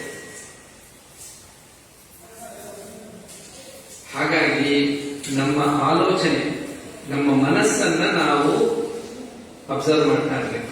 ಬೇರೆಯವ್ರ ಮನಸ್ಸಲ್ಲ, ಇವ್ರೇನ್ ಮಾಡ್ತಾ ಇದ್ದಾರೆ, ಅವ್ರೇನ್ ಮಾಡ್ತಾ ಇದ್ದಾರೆ, ಅವ್ರ ಮನಸ್ಸು ಹೇಗಿದೆ, ಇವ್ರು ಒಳ್ಳೆಯವರ ಕೆಟ್ಟವರ, ಇದರಿಂದ ನಮ್ಗೆ ಏನೂ ಆಗ್ಬೇಕಾಗಿದ್ದಿಲ್ಲ. ನನ್ನ ಮನಸ್ಸು ಹೇಗಿದೆ, ಈ ಮನಸ್ಸು ಹೇಗೆ ಕೆಲಸ ಮಾಡ್ತಾ ಇದೆ ಶರೀರದಲ್ಲಿ, ಎಂತ ಆಲೋಚನೆ ಬರ್ತಾ ಇದೆ, ಇದೆಲ್ಲವೂ ಕೂಡ ಕೌಂಟ್ ಆಗಿ ಆಗಿ ಆಗಿ ಒಂದು ಆ ಮರಣ ಕಾಲದಲ್ಲಿ ಇದೆಲ್ಲ ಕೂಡ ಅಲ್ಲಿ ಅದರದೇ ಆದ ಒಂದು ಪರಿಣಾಮವನ್ನು ಉಂಟು ಮಾಡುತ್ತೆ. ಅಂಥ ಮರಣ, ಆ ರೀತಿಯಾದ ಮರಣದ ನಂತರ ಶರೀರ ಬಿಟ್ಟ ಮೇಲೆ ಅಂತಹ ಗತಿ ಶುಕ್ಲಗತಿ ಅಥವಾ ಕೃಷ್ಣಗತಿ, ದೇವತೆಗಳ ಶರೀರನೋ ಅಥವಾ ಮತ್ತೆ ಮನುಷ್ಯ ಶರೀರವೋ ಪ್ರಾಣಿ ಶರೀರವೋ ಯಾವುದೋ ಒಂದು ಸಿಗುತ್ತೆ. ಈಗ ದೇವತೆಗಳ ಶರೀರ ಸಿಕ್ತು ಅಥವಾ ಮನುಷ್ಯ ಶರೀರ ಸಿಕ್ತು ಅಂತ ಇಟ್ಕೊಳ್ಳೋಣ. ಪ್ರಾಣಿ ಶರೀರ ಬಹಳ ಬೇಗ ಸಿಕ್ಬಿಡುತ್ತೆ, ಬೇಗ ಅಲ್ಲಿ ಹೋಗಿ ಬಿಡ್ತಾರೆ. ಅದೊಂದು ವಿಚಾರ ಈಗಿನ ಒಂದು ಸಮಾಜ ಗಮನಿಸಿದಾಗ ನನಗೆ ಅರ್ಥ ಆಗಿತ್ತು. ಯಾರೋ ಒಬ್ಬರಿಗೆ ಒಂದು ನಾಯಿ ಸಾಕ್ಬೇಕು ಅಂತ ಇಷ್ಟ ಆಗುತ್ತೆ. ನಾಯಿಗಳನ್ನ ಮಾರುವಂತ ಒಂದು ಅಂಗಡಿ ಇರುತ್ತೆ, ನಿಮ್ಗೆಲ್ಲ ಗೊತ್ತಿರುತ್ತೆ, ಇದೆಲ್ಲ ಇರುತ್ತೆ. ನಾಯಿಗಳು ಮಾರೋದೇ ಅಂಗಡಿ ಇರುತ್ತೆ, ಅಲ್ಲಿ ಹೋಗ್ತಾರೆ. ಅವ್ರು ಎಷ್ಟೋ ನಾಯಿಗಳು ನೋಡ್ತಾರೆ, ಬೇರೆ ಬೇರೆ ತರ ಇರುತ್ತೆ. ಅವ್ರಿಗೆ ಯಾವುದೋ ಒಂದು ನಾಯಿ ಇಷ್ಟ ಆಗುತ್ತೆ, ಹೇ ಎಷ್ಟು ಚೆನ್ನಾಗಿದೆ ಅಂತ ಅದನ್ನ ಮನೆಗೆ ತಗೊಂಡ್ಬರ್ತಾರೆ. ಅದು ಯಾಕೆ ಇಷ್ಟ ಆಯ್ತು ಆ ನಾಯಿ, ಅಷ್ಟು ನಾಯಿಗಳಲ್ಲಿ ಇದ್ರೆ ಆ ನಾಯಿಯ ಜೀವಾತ್ಮಕ್ಕೆ ಇವ್ರದ್ದು ಋಣ ಇರುತ್ತೆ. ಭಗವಂತ ಅಲ್ಲಿ ಕನೆಕ್ಟ್ ಮಾಡ್ತಾರೆ. ಮನಸ್ಸು ನೋಡಿ, ಅದಕ್ಕೆ ಹೇಳಿದ್ದು ಮನಸ್ಸು ಇಷ್ಟಪಡ್ತು. ಇಷ್ಟ ಅಂದ್ರೆ ಏನೋ ಒಂದು ಭಾವ ತಾನೆ, ಎಷ್ಟು ಚೆನ್ನಾಗಿದೆ ತಗೊಂಡೋಗೋಣ, ಎಷ್ಟೋ ದುಡ್ಡು ಕೊಟ್ಬಿಟ್ಟು ತಗೊಂಡ್ಬರ್ತಾರೆ. ಆ ಋಣ ಇದ್ರೆ ಮಾತ್ರ ಇವರ ಮನಸ್ಸಿಗೆ ಆ ನಾಯಿ ಇಷ್ಟ ಆಗುತ್ತೆ. ಯಾಕೆ ಅಂದ್ರೆ ಆ ನಾಯಿ ಇನ್ಯಾರೋ ಅಲ್ಲ, ಹಿಂದಿನ ಜನ್ಮದಲ್ಲಿ ಇವ್ರು ಯಾರ್ದೋ ರಿಲೇಟಿವ್, ಏನೋ ಒಂದು ಯಾವ್ದೋ ಫ್ರೆಂಡ್ ಏನೋ ಆಗಿರುತ್ತೆ, ಅದು ಆ ಶರೀರದಲ್ಲಿ ಬಂದಿರುತ್ತೆ. ಅವ್ರಿಗೂ ಇವ್ರಿಗೂ ಏನೋ ಇರುತ್ತೆ, ಕೊಡೋದು ತಗೊಳ್ಳೋದು, ಅದನ್ನೇ ಇಷ್ಟಪಡ್ತಾರೆ. ಅದನ್ನ ತಗೊಂಡ್ಬಂದು ಪ್ರೀತಿಯಾಗಿ ಅದಕ್ಕೆ ಸ್ನಾನ ಮಾಡಿಸಿ ತಿನ್ನಿಸಿ, ಈಗ ಇನ್ನೂ ಏನೇನೋ ಅದಕ್ಕೆ ಆರೈಕೆ ಮಾಡಿ, ಅಲ್ಲ ಇನ್ನೇನೂ ಅಲ್ಲ, ಅದು ಯಾವುದೋ ಒಂದು ರೀತಿಯಲ್ಲಿ ಹಿಂದಿಂದು ರಿಲೇಟಿವ್. ಅದು ಆಶ್ಚರ್ಯ ಪಡೋದೇ ಬೇಡ. ಇದು ಇವ್ರ ಕತೆ. ತಮೋಗುಣಿಗಳು. ರಜೋಗುಣಿಗಳದ್ದು ಏನಾಗುತ್ತೆ, ಸತ್ವಗುಣಿಗಳು ದೇವತೆಗಳದ್ದು ಹೇಳಿದ್ದೆ. ಅವರು ಆನಂದವಾಗಿ ಆನಂದ ಶರೀರದಲ್ಲಿ ಇರ್ತಾರವರು. ಯಾವುದೋ ಒಬ್ಬ ಮಹಾತ್ಮನ ಯಾವುದೋ ಒಂದು ಸಂದರ್ಭ, ಯಾವುದೋ ಒಂದು ಅಂತಹ ಒಂದು ಸಂದರ್ಭ ಬಂದಾಗ ಅಂತಹ ಪುಣ್ಯಾತ್ಮರ ಹೊಟ್ಟೆಯಲ್ಲಿ ಮತ್ತೆ ಅವರು ಹುಡ್ಕೊಂಡ್ ಬರ್ತಾರೆ, ಅವ್ರ ಸಾಧನೆ ಮುಂದುವರಿಸ್ತಾರೆ. ಈ ಮಧ್ಯದಲ್ಲಿ ಇರ್ತಾರಲ್ಲ ರಜೋಗುಣ ಮನುಷ್ಯರು, ಇವ್ರದ್ದೇನಾಗುತ್ತೆ ಅಂತ ಪುರಾಣದಲ್ಲಿ ಹೇಳುತ್ತೆ.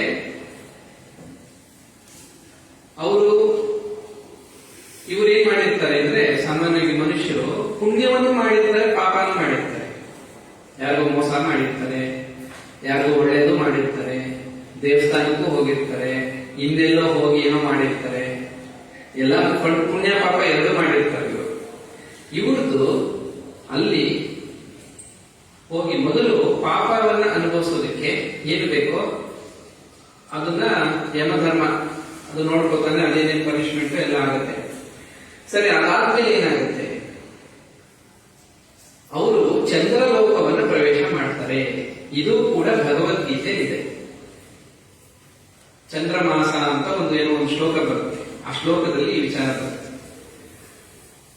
ಈ ಚಂದ್ರಲೋಕವನ್ನು ಪ್ರವೇಶ ಮಾಡಿ ಚಂದ್ರನ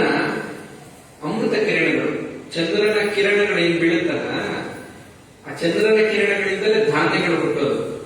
ಭತ್ತ ಆಗ್ಬೋದು, ಇನ್ನೊಂದು ಮತ್ತೊಂದೆಲ್ಲ ವನಸ್ಪತಿಗಳು ಇವೆಲ್ಲ ಅದರ ಚಂದ್ರನ ಕಿರಣಗಳಿಂದ ಅದು ಹುಟ್ಟಿ ಬೆಳೆಯೋದು.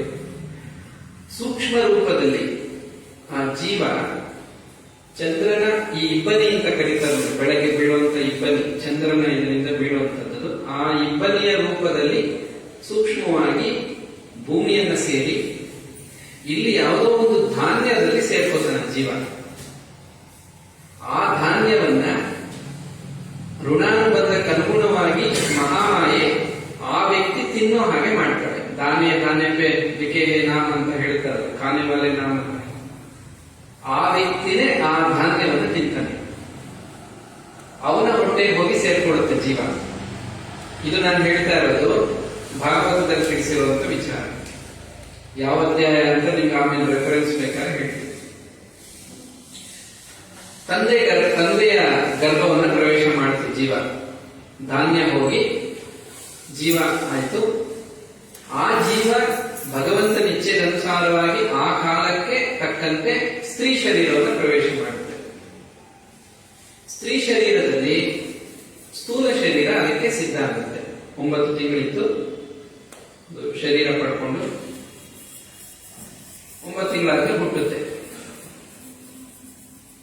ಮತ್ತೆ ಈ ರೀತಿಯಲ್ಲಿ ಈ ಮನುಷ್ಯರು ಅಂದ್ರೆ ಜನಸಾಮಾನ್ಯರು, ರಜೋಗುಣ ಹೆಚ್ಚಾಗಿರೋರು ಅಲ್ಲಿ ಪನಿಷ್ಮೆಂಟ್ ಅನುಭವಿಸಿ ಆಮೇಲೆ ಪುಣ್ಯದ ಫಲವಾಗಿ ಅವರವರ ಪುಣ್ಯಕ್ಕೆ ತಕ್ಕಂತೆ ಇಲ್ಲಿ ಯಾರೋ ಅಂತ ತಂದೆ ತಾಯಿಗಳ ಹೊಟ್ಟೆಯಲ್ಲಿ ಆ ಧಾನ್ಯದ ರೂಪದಲ್ಲಿ ಬಂದು ಅದು ಇವರನ್ನು ತಿಂದು ಅವ್ರ ಹೊಟ್ಟೆಯಲ್ಲಿ ಇವರು ಹುಟ್ಟಿ ಬರ್ತಾರೆ. ಹಿಂದೆ ಯಾರೋ ಬಾಕಿ ಉಳಿಸ್ಕೊಂಡಿದ್ರು, ಯಾರಿಗೋ ಕೊಡ್ತೀನಿ ಅಂತ ಕೈ ಕೊಟ್ಟಿದ್ರು ಅಥವಾ ಕೊಟ್ಟಿಲ್ಲ ಅಂತ ಇಟ್ಕೊಳ್ಳಿ. ಅವ್ರೇನ್ ಮಾಡ್ತಾರೆ, ಇವ್ರ ಹೊಟ್ಟೆಯಲ್ಲಿ ಋಣಭಾಗರಾಗಿ ಹುಟ್ಟಿ ಬರ್ತಾರೆ ಮಕ್ಕಳಾಗಿ. ನಮ್ಮ ತಾತನ ಆಸ್ತಿ ಇರ್ತಾರೆ, ಸುಮ್ನೆ ಎಲ್ಲ ಇವೆಲ್ಲ ಏನು ಆಗೋದಿಲ್ಲ. ಅವರು ತಗೊಂಡೋ ಕಿತ್ಕೊಂಡೋ ಏನೋ ಮಾಡ್ಕೊಂಡು ಹೋಗ್ತಾರೆ. ಇದೆಲ್ಲ ನಡೀತಾ ಇದೆ. ಸೊ ಮರಣಾನಂತರದ ಜೀವನ ಅಂದ್ರೆ ಇಷ್ಟೇ. ಮರಣದ ನಂತರ ಮತ್ತೆ ಹುಟ್ಟುತ್ತಾರೆ, ಇಷ್ಟೇ. ಈ ಮರಣದ ನಂತರ ಹುಟ್ಟುವಂತ ಸಮಯ ಇದೆಯಲ್ಲ, ಈ ಮಧ್ಯದಲ್ಲಿ ನಡೆಯುವಂತದ್ದು ಪ್ರಕ್ರಿಯೆ ಬೇರೆ ಬೇರೆ. ಪುಣ್ಯಾತ್ಮರಿಗೆ ಒಂಥರ ಇರುತ್ತೆ, ಪಾಪಾತ್ಮರಿಗೆ ಒಂಥರ ಇರುತ್ತೆ, ಅತಿ ಪಾಪವನ್ನು ಮಾಡಿದವರು ಬೇರೆ ತರ ಇರ್ತಾರೆ, ಎರಡೂ ಮಿಶ್ರಣ ಆಗಿರುವಂತವ್ರು ಅವ್ರದೊಂಥರ ಇರುತ್ತೆ. ವಿಧ ವಿಧವಾಗಿ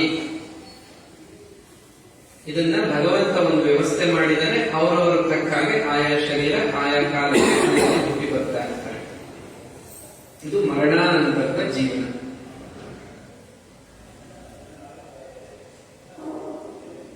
ಇನ್ನೊಂದು ವಿಚಾರ ಬರುತ್ತೆ. ಈಗ ಹಾಗಾದ್ರೆ ಈ ಜನ್ಮದಲ್ಲಿ ಮೋಕ್ಷವನ್ನು ಪಡ್ಕೊಳ್ತಾರಲ್ಲ, ಅಂದ್ರೆ ಮುಗಿತವ್ರು ತುಂಬಾ ಸಾಧನೆ ಮಾಡಿದ್ರು, ಆತ್ಮಜ್ಞಾನ ಆತ್ಮದರ್ಶನ ಅದು ಆಗೋದು, ನಿರ್ವಾಣ ಪ್ರಾಪ್ತಿ ಆಯಿತು, ಅವರಿಗೆ ಪುನರ್ಜನ್ಮ ಇಲ್ಲ, ಅವರು ಪರಮಾತ್ಮನಲ್ಲಿ ಐಕ್ಯವಾಗ್ತಾರೆ. ಅದು ಹೇಗಾಗ್ತಾರೆ ಅದನ್ನ ಬೃಹದಾರಣ್ಯ ಉಪನಿಷತ್ತಲ್ಲಿ ವಿವರಿಸಿದೆ, ಬೇರೆ ಬೇರೆ ಉಪನಿಷತ್ತುಗಳಲ್ಲೂ ತಿಳಿಸಿದೆ. ಹೇಗೆ ಅಂದ್ರೆ ಬಹಳ ಸುಂದರವಾದ ಒಂದು ಉದಾಹರಣೆ ಕೊಡ್ತಾರೆ. ಈಗ ನಾವು ಕನ್ನಡಿ ಮುಂದೆ ನಿಂತಿದ್ದೀವಿ, ಕನ್ನಡಿಯಲ್ಲಿ ನಾವು ಕಾಣ್ತಾ ಇದ್ದೀವಿ, ಇಲ್ಲೂ ಇದ್ದೀವಿ, ಕನ್ನಡಿಯಲ್ಲೂ ಇದ್ದೀವಿ. ಕನ್ನಡಿ ಹೊಡೆದೋಯ್ತು, ಕನ್ನಡಿ ಚೂರ್ಚೂರಾಗೋಯ್ತು. ಕನ್ನಡಿಯಲ್ಲಿದ್ದಂತ ವ್ಯಕ್ತಿ ಏನಾಯ್ತು?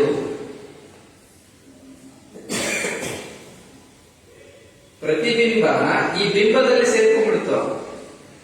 ಅಲ್ಲಿ ಬಿಂಬನೂ ನಾನೇ, ಕನ್ನಡಿಯಲ್ಲಿ ಕಾಣ್ತಾ ಇರೋದು ನಾನೇನೆ, ಇಲ್ಲಿ ನಿಂತಿರೋದು ನಾನೇನೆ. ಕನ್ನಡಿ ಇರೋವರೆಗೂ ನಾನು ಎರಡಾಗಿರ್ತೀನಿ. ಜೀವಾತ್ಮ ಪರಮಾತ್ಮ ಭಾವ ಎರಡಿರುತ್ತೆ, ದ್ವಂದ್ವ. ಜೀವಭಾವ ಬ್ರಹ್ಮಭಾವ ಎರಡಿದೆ. ಈ ಜೀವಭಾವಕ್ಕೆ ಕಾರಣವಾದಂತಹ ಲಿಂಗ ಶರೀರ ಅಥವಾ ಸೂಕ್ಷ್ಮ ಶರೀರ ಅದೇ ಮನಸ್ಸು. ಕನ್ನಡಿಯಿಂದ ಯಾವುದು ಅಂದ್ರೆ ಇಲ್ಲಿ ಮನಸ್ಸು. ಮನೋನಾಶ ಆದಾಗ ನೋ ಮೈಂಡ್ ಸ್ಟೇಟ್ ಅಂತ ಕರೀತಾರೆ. ಮನೋನಾಶ ಆಯ್ತು ಅಂದ್ರೆ ಕನ್ನಡಿ ಹೊಡೆದೋಯ್ತು. ಕನ್ನಡಿ ಹೊಡೆದೋದ್ಮೇಲೆ ಆ ಬಿಂಬ ಹೇಗಿರಲ್ವೋ, ಈ ಛಾಯ ನಿಜವಾದ ಆತ್ಮನ ಪ್ರತಿಬಿಂಬವೇ ಜೀವಾತ್ಮ.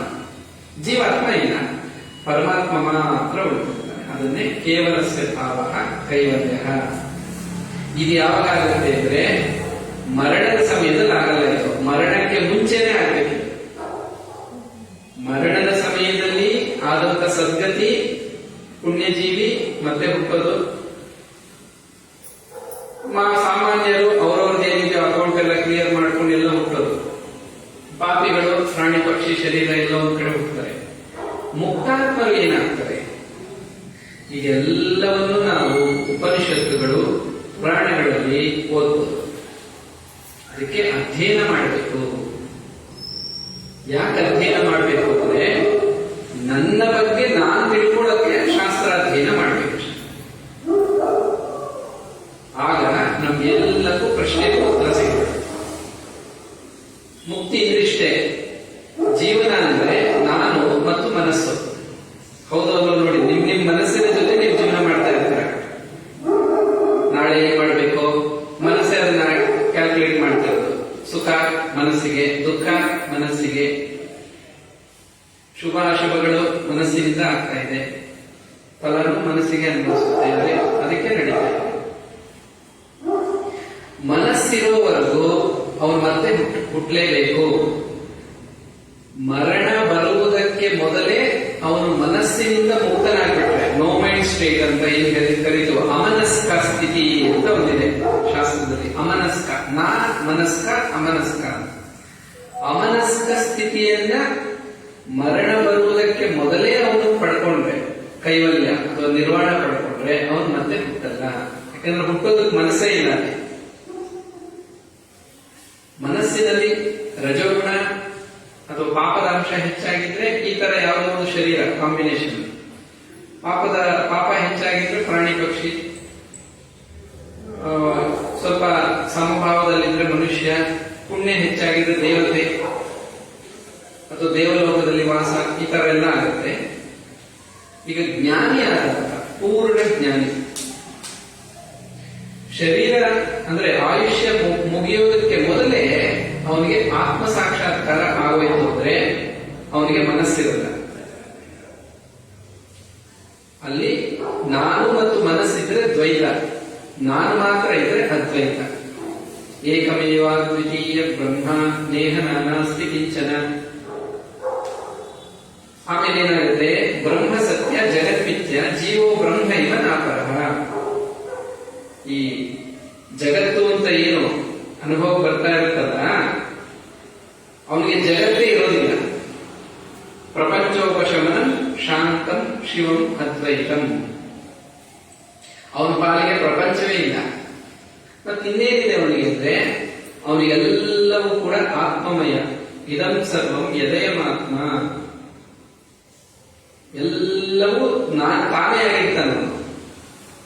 ಎಲ್ಲ ರೂಪವು ತಾನಂತೆ, ಎಲ್ಲೆಲ್ಲಿಯೂ ತಾ ಇಹನಂತೆ. ಎಲ್ಲವೂ ತಾನೇ ತಾನಾಗಿಬಿಟ್ಟಿರ್ತಾನೆ. ಸರ್ವಾತ್ಮ ಭಾವ ಅಂತ ಇದನ್ನ ವಿವೇಕ ಚೂಡಾಮಣಿಯಲ್ಲಿ ಶಂಕರಾಚಾರ್ಯರು ಹೇಳಿದ್ದಾರೆ. ಸರ್ವಾತ್ಮ ಭಾವ ಒಂದೇ ಮುಕ್ತಿಗೆ ಕಾರಣವಾಗುತ್ತೆ. ಈ ಸರ್ವಾತ್ಮ ಭಾವ ಪಡ್ಕೊಳ್ಳೋವರೆಗೂ ಅವನ್ ಮತ್ತೆ ಹುಟ್ಟತಾ ಇರ್ತಾನೆ. ಪುಣ್ಯಾತ್ಮನಾಗಿದ್ರು ದೇವಲೋಕದಲ್ಲಿ ಶುಕ್ಲ ಮಾರ್ಗದಲ್ಲಿ ಹೋಗಿ ಯಾವುದೋ ಒಂದು ಸಂದರ್ಭದಲ್ಲಿ ಪುಣ್ಯಾತ್ಮನ ಹುಟ್ಟೆಯಲ್ಲಿ ಉಟ್ಕೊಂಡಂತೂ ಮತ್ತೆ ಬರ್ತಾನೆ ಈ ಲೋಕಕ್ಕೆ. ಹುಟ್ಟಿದ ಮೇಲೆ ಅವನಿಗೆ ದೈವಾನುಗ್ರಹ ಇರ್ಬೋದು, ಚೆನ್ನಾಗಿರ್ಬೋದು, ಅದು ಬೇರೆ ಪ್ರಶ್ನೆ. ಹುಟ್ಟೋದಂತೂ ಹುಟ್ಟಲೇಬೇಕು. ಇದು ಬೇರೆಯವ್ರ ಕಥೆ ಇದ್ದೇ ಇದೆ. ಅವ್ರವ್ರು ಮಾಡಿರೋ ಕರ್ಮ ಅನುಭವಿಸಕ್ಕೆ ಅವರವರು ಹುಟ್ಟಿ ಬರ್ತಾರೆ. ಮುಕ್ತಾತ್ಮ ಮರಣ ಬಂದ ಮೇಲೆ ಮುಕ್ತಿ ಸಿಗಲ್ಲ, ಮರಣಕ್ಕೆ ಮೊದಲೇ ಆಗ್ಬೇಕದು ಅನ್ನೋದು ಸ್ಪಷ್ಟವಾಗಿದೆ ಉಪನಿಷತ್ತು. ಇದು ಮುಕ್ತರ ಲಕ್ಷಣ. ಮುಕ್ತ ಜೀವನ ಮುಕ್ತರು ಯಾರು?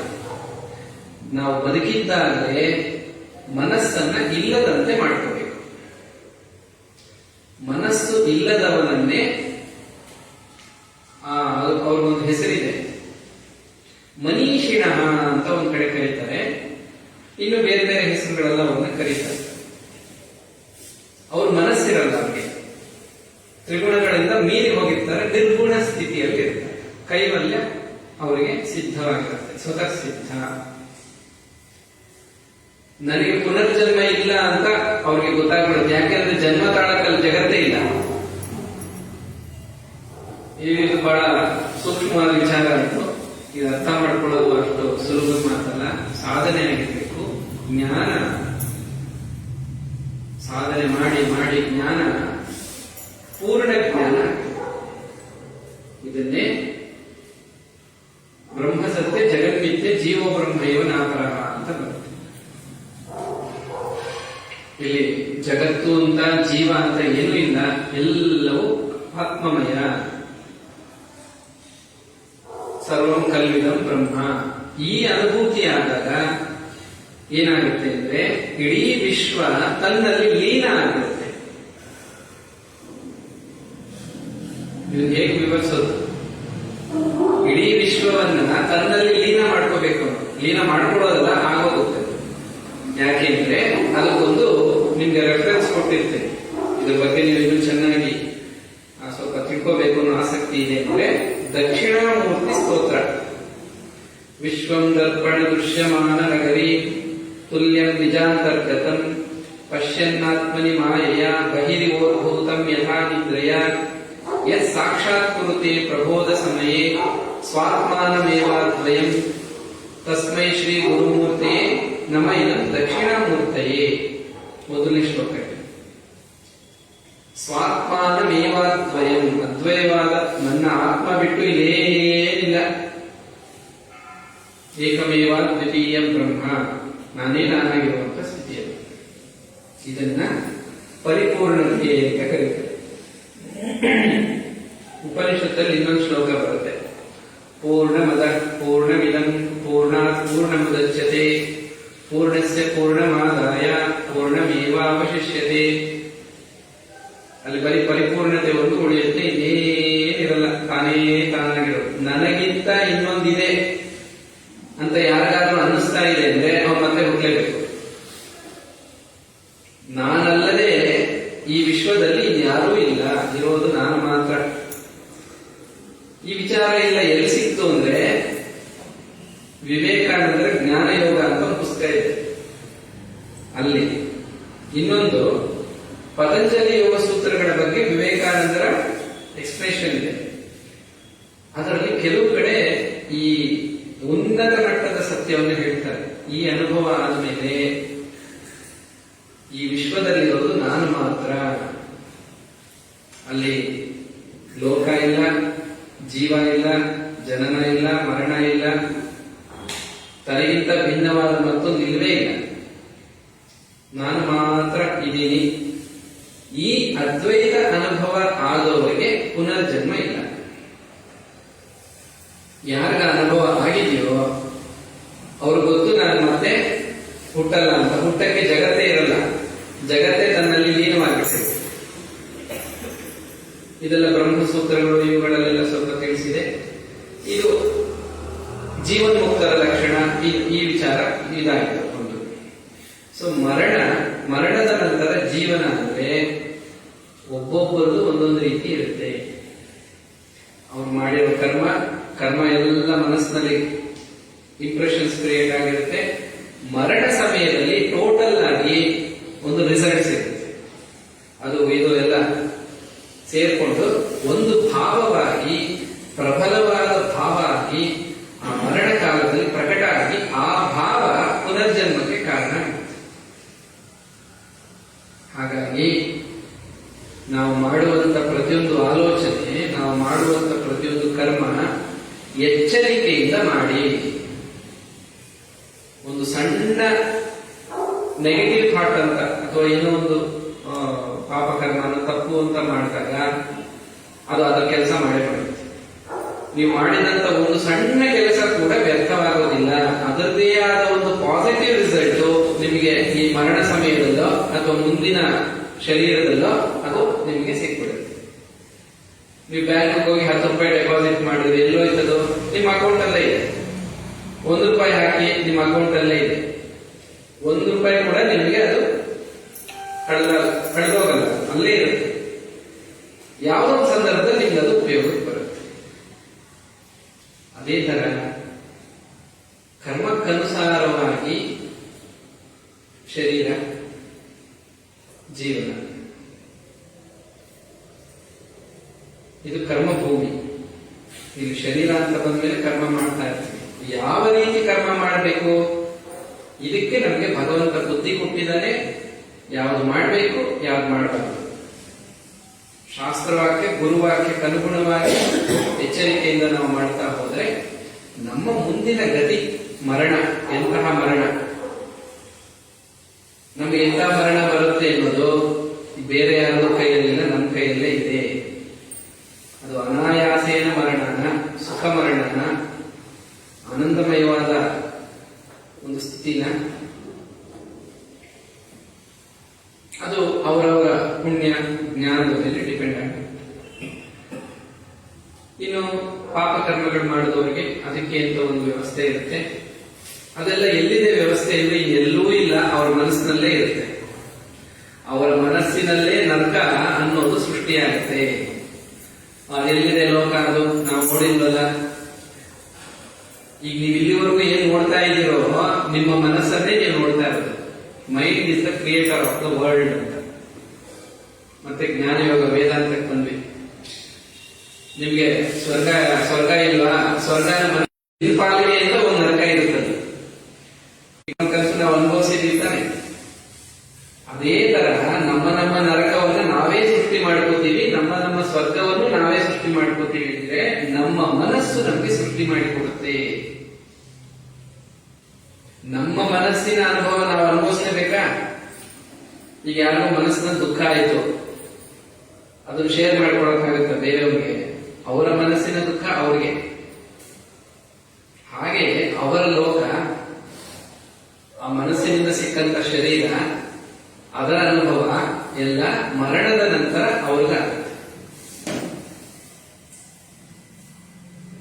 ಹೀಗಾಗಿ ಮರಣ ಅಂದ್ರೆ ಶರೀರ ಬಿಡೋದು, ಜನನ ಅಂದ್ರೆ ಶರೀರವನ್ನು ಪಡ್ಕೊಳ್ಳೋದು. ಇಷ್ಟೇ ವ್ಯತ್ಯಾಸ. ಈ ಮಧ್ಯದ ಜೀವನ ನಮ್ಗೆ ಗೊತ್ತೇ ಇದೆ, ಈಗ ನಡೀತಾ ಇದೆ ಒಂದು ಜೀವನ.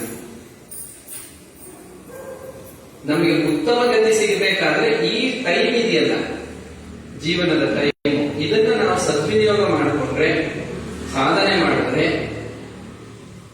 ಉತ್ತಮವಾದ ಮರಣ ಅಥವಾ ಅನಾಯಾಸವಾದ ಮರಣ ಆಗ್ಬೋದು, ಸದ್ಗತಿ ಆಗ್ಬೋದು, ಅಥವಾ ಮೋಕ್ಷ ಆಗ್ಬೋದು.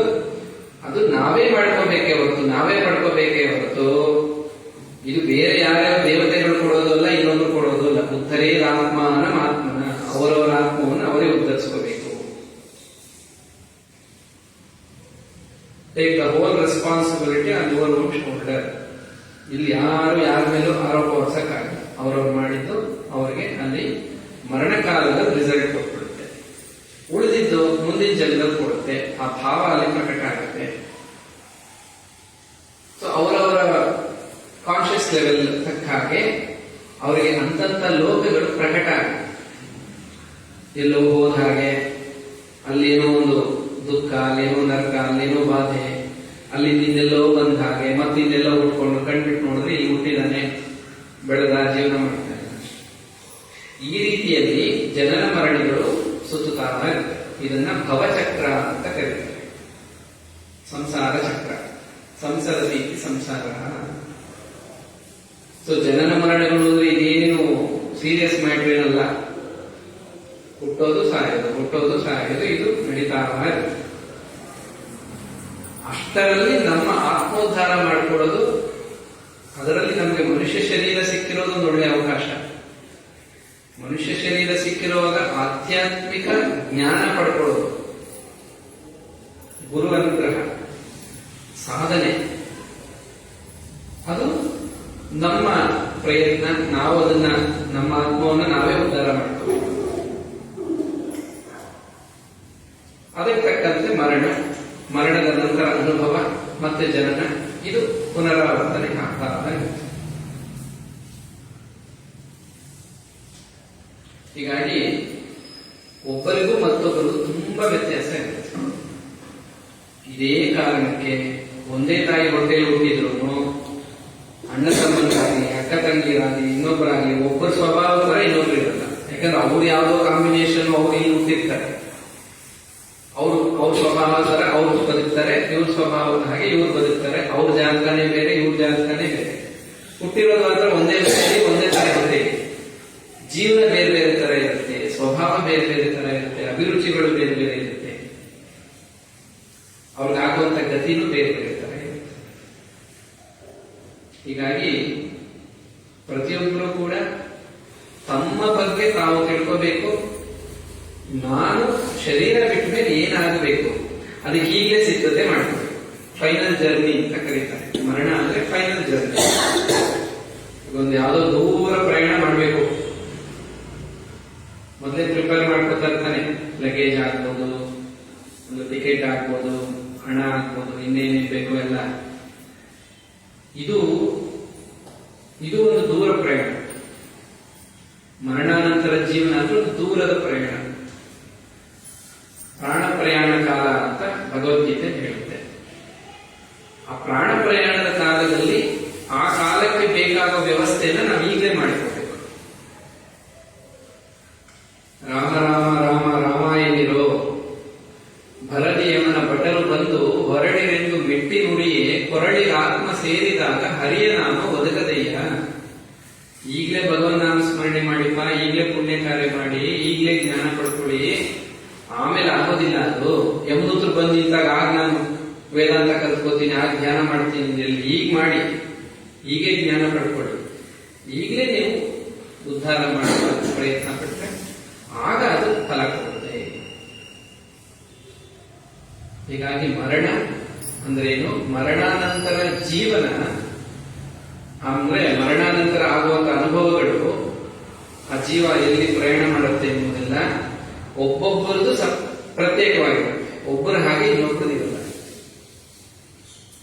ಅವರವರು ಮಾಡಿದಂತ ಕರ್ಮ ಮನಸ್ಸು ಅದನ್ನು ನಿಶ್ಚಯ ಮಾಡುತ್ತೆ. ತಿಳ್ಕೋಬೇಕು ಅಂತ ಇಚ್ಛೆ ಇದೆಯಾ? ನಂದಿದೆ ಕೊನೆ ಜನ್ಮನ, ನನಗೆ ಎಂತ ಮರಣ ಬರುತ್ತೆ, ಅದಕ್ಕೊಂದು ವಿದ್ಯೆ ಇದೆ. ಅದನ್ನ ಜ್ಯೋತಿಷ್ಯ ಅಂತ ಕರೀತಾರೆ.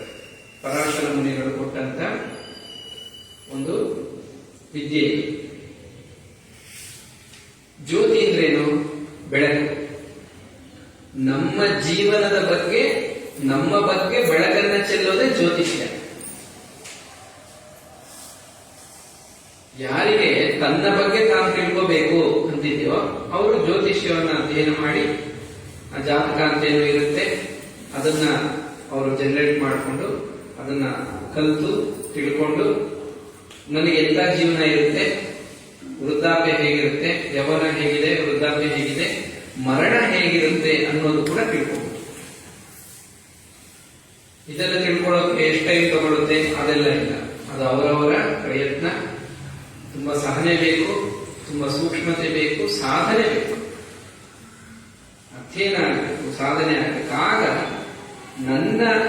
ನಾನು ಎಂತ ಜೀವನ ಮಾಡ್ತಾ ಇದ್ದೀನಿ, ನನ್ಗೆ ಎಂತ ಜೀವನ ಇದೆ, ಮುಂದೆ ಭವಿಷ್ಯ ಏನಾಗುತ್ತೆ, ಮರಣ ಹೇಗಿರುತ್ತೆ, ಪುನರ್ಜನ್ಮ ಅನ್ನೋದು ಇರುತ್ತಾ ಇರಲ್ವಾ, ನನ್ನ ಮನಸ್ಸು ನೋಡ್ಕೊಂಡ್ರೆ ನಂಗೆ ಗೊತ್ತಾಗ್ತದೆ.